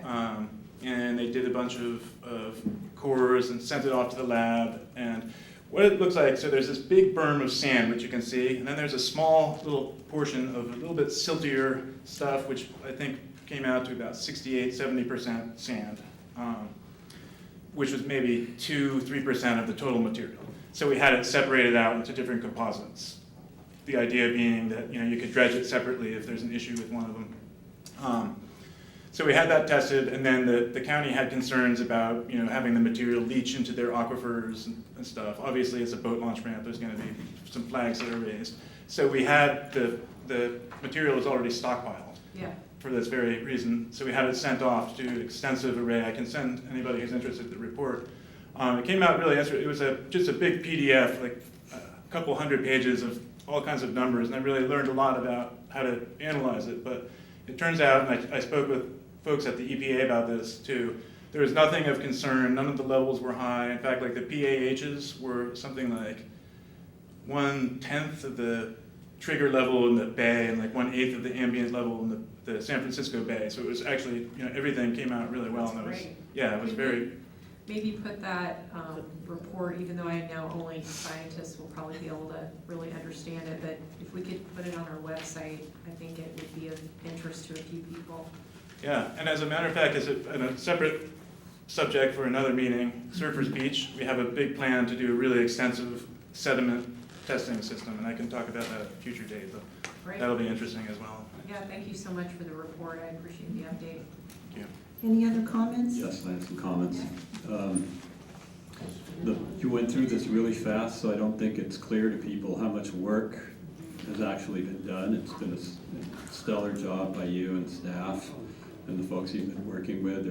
There's the permitting work, the getting the studies done, making sure that all the pieces are connecting, and then, just to make it more interesting for you, finding a place for the sand. That's been a huge effort, and It's been stressful, but I mean, the hard part about it for me is I'm not at the harbor, I'm not the one, like, all these guys who are there at the launch ramp, if people are complaining that there's a line, it's just. And is there, with placing, I didn't quite catch it, in placing the sand in the airport property, is there anything holding that up, or are you just waiting for all the So, folks to come it's up? been a little challenging. We've gone through a couple different contacts at the county to do this, and they haven't been super responsive. But we provided them with all the information that they needed, and the last step was this sediment test. And we just got the results and it was interpreted a couple of days ago. So I just, sent this information to the airport saying that, we need a decision, we need to get this resolved ASAP. If we can't use this, then we need to look at other options. I mean, basically, it's at the point where, as you can see, we have a few steps that need to happen, and we can't wait around forever. Right, so my next question is, or maybe a comment, is if you think it's useful, there's things that myself and maybe our general manager can do to give the airport folks a little nudge. We can talk to our contacts, our board supervisors and so forth. So if you feel like, we don't want to damage the relationship by going and having that happen, but if you think it's useful, just let us know. We can make it happen. As a matter of fact, so we had been, during the Beach Replenishment Committee, the now, what's the new name? I'm sorry. Excuse me? Sea level rise, the new name of the committee? Climate change resilience, I'm sorry. Yeah. We talked about this, and Supervisor Horsley's aide was gonna, put some pressure on them. And then at that point, within a few days there, I finally got a response from the airport manager, and then so I think probably we will take you up on that, but I wanna wait and see what happens. Okay. Let them respond to this report, review this report, and then if we don't hear back within a week or so, I mean, it's getting to that point where. Okay, good. Great, anything else? Because it's about 9:40, and we have a 9:45 stop. So if there's no other comment, then let's do a roll call, please. Commissioner Bernardo? Aye. Commissioner Brennan? Aye. President Chankarelli? Aye. Commissioner Lorenz? Aye. Commissioner Matoush? Aye. The motion passes unanimously. Our final item, item 13. Thank you for squeezing me in. Thank you Sorry so to much. interrupt you. Thank you for waiting it out. Yeah. Thank Thank you you. very much. You've been a real sport, Brad, over the past 2 years since I've been involved with the Harbor District. You've just been great. It's been a pleasure. Thank you. Item 13, Johnson Pier, end of pier improvements. It's basically just to receive the report and provide direction to staff. Steve, do you want to make a quick, short comment? I'm not sure what constructive or productive comments I can make in the 4 minutes remaining unless the commission wanted to extend the meeting again. What is the commission's will? Could we direct you to just fill out the Tiger grant and proceed with plans? This isn't a final plan, so we need money to do any of this. This commission has already approved the Titan grant application. That application has been submitted. I'd like to thank Rebecca McCoy for her work on that. When I last checked the Department of Transportation website a few days ago, it hadn't been updated since October, and on that website it said that nobody should expect any action or decisions before the new year. So additionally, I think Washington DC may be otherwise occupied with other things. We may not hear about that anytime soon. Okay. Ed, did you? I do have a comment. So if we don't have time, if we don't extend time to actually discuss this, I prefer that we take it to, unless there's a specific reason not to take it up at our next meeting so we can actually have a discussion about it. Special meeting would be great. Well, I think the issue here is, I think, and it was coming from the, I think, previous month's meeting about what is the design of the end of this pier gonna look like?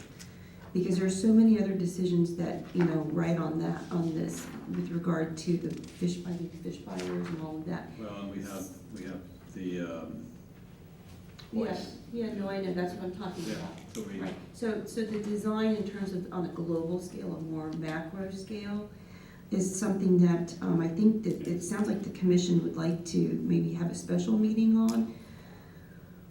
But, probably in the next week or two. Could I suggest that we might want to tie that to the same time we're gonna already meeting for strategic planning? Is there a way we could just have it that same night so that we don't have to go to two different meetings? Yeah, that's not a bad idea, and also to maybe even put this as part of the strategic plan. I actually fairly strongly discourage that. I think that it would lose focus. Discourage which thing, to have a special meeting or? Trying to tag this onto our special meeting with our consultant on the strategic plan, I think it would just dilute the focus that we want to place on commencement of the strategic plan and establishing goals for 2018. If you want to think of as sort of up here, this is more at a lower elevation. I'd be happy to work with Debbie, who could work with the commissioners individually to determine a suitable time when we could get a special meeting scheduled if the commission wishes to Can I do just this ask within the next a couple of weeks. question? Because I'm just super busy, so it would be so much easier if we could just assign the time now. Could we have two back-to-back special meetings? I understand your reason for separating it, but this could be a separate item and not have anything to, it does sort of have something to do with strategic planning, frankly, because it's our pier, which is sort of our main facility. However, I can see where it would need to be a separate item, or could we do two back-to-back special meetings if you feel really strongly about it being a separate meeting? That way we can just, do it all in one afternoon versus having to make two trips. And some of us have to drive, not all of us. But So we have a minute left. I think that we're probably all in concurrence that we want to have a special meeting on this topic. So let me make a motion to have a special meeting scheduled and have Debbie call us or do a doodle or whatever to figure out when we can make it. But the important thing is to get this onto our calendar in some way as a special meeting in the next couple weeks. I'm making a motion, is there a second? I'd second that, but I'd like to make sure that we are making an effort to tie these two meetings to the same date so that we can minimize our travel time, if that. Right, so Debbie's gonna, I don't care either way, because I probably have to travel the furthest. Do you have So we're out of time, and I made a motion to have a special meeting to discuss this and have Debbie. Commissioner Chancarelli, Yes. you're the president. You don't need to make a motion to call a special meeting. Oh, okay, then I'm calling a Secondly, special meeting. I will work with Debbie. We'll look at potential times. I don't know my calendar, John Moran's calendar. We'll figure something out. I hear Commissioner Brennan loud and clear about trying to make it as efficient as possible. Okay. I would agree with, To adjourn. or, Okay, we're Second. out of, okay, there's a motion to adjourn in a second. We have not gotten to 2 consent items, but they're not. Bills and claims need to be passed. Bills and claims are passed. Bills and claims have been approved. Yes. Uh, So, Yeah, meeting's over. what's hard? Me- Yeah, there's a motion to adjourn, so do we need to do a roll call on that? Sure. Commissioner Mathush, Aye. Commissioner Lorenz, Aye. President St. Caroli, Aye. Commissioner Brennan, Aye. Commissioner Bernardo. Aye. Thank you, commissioners.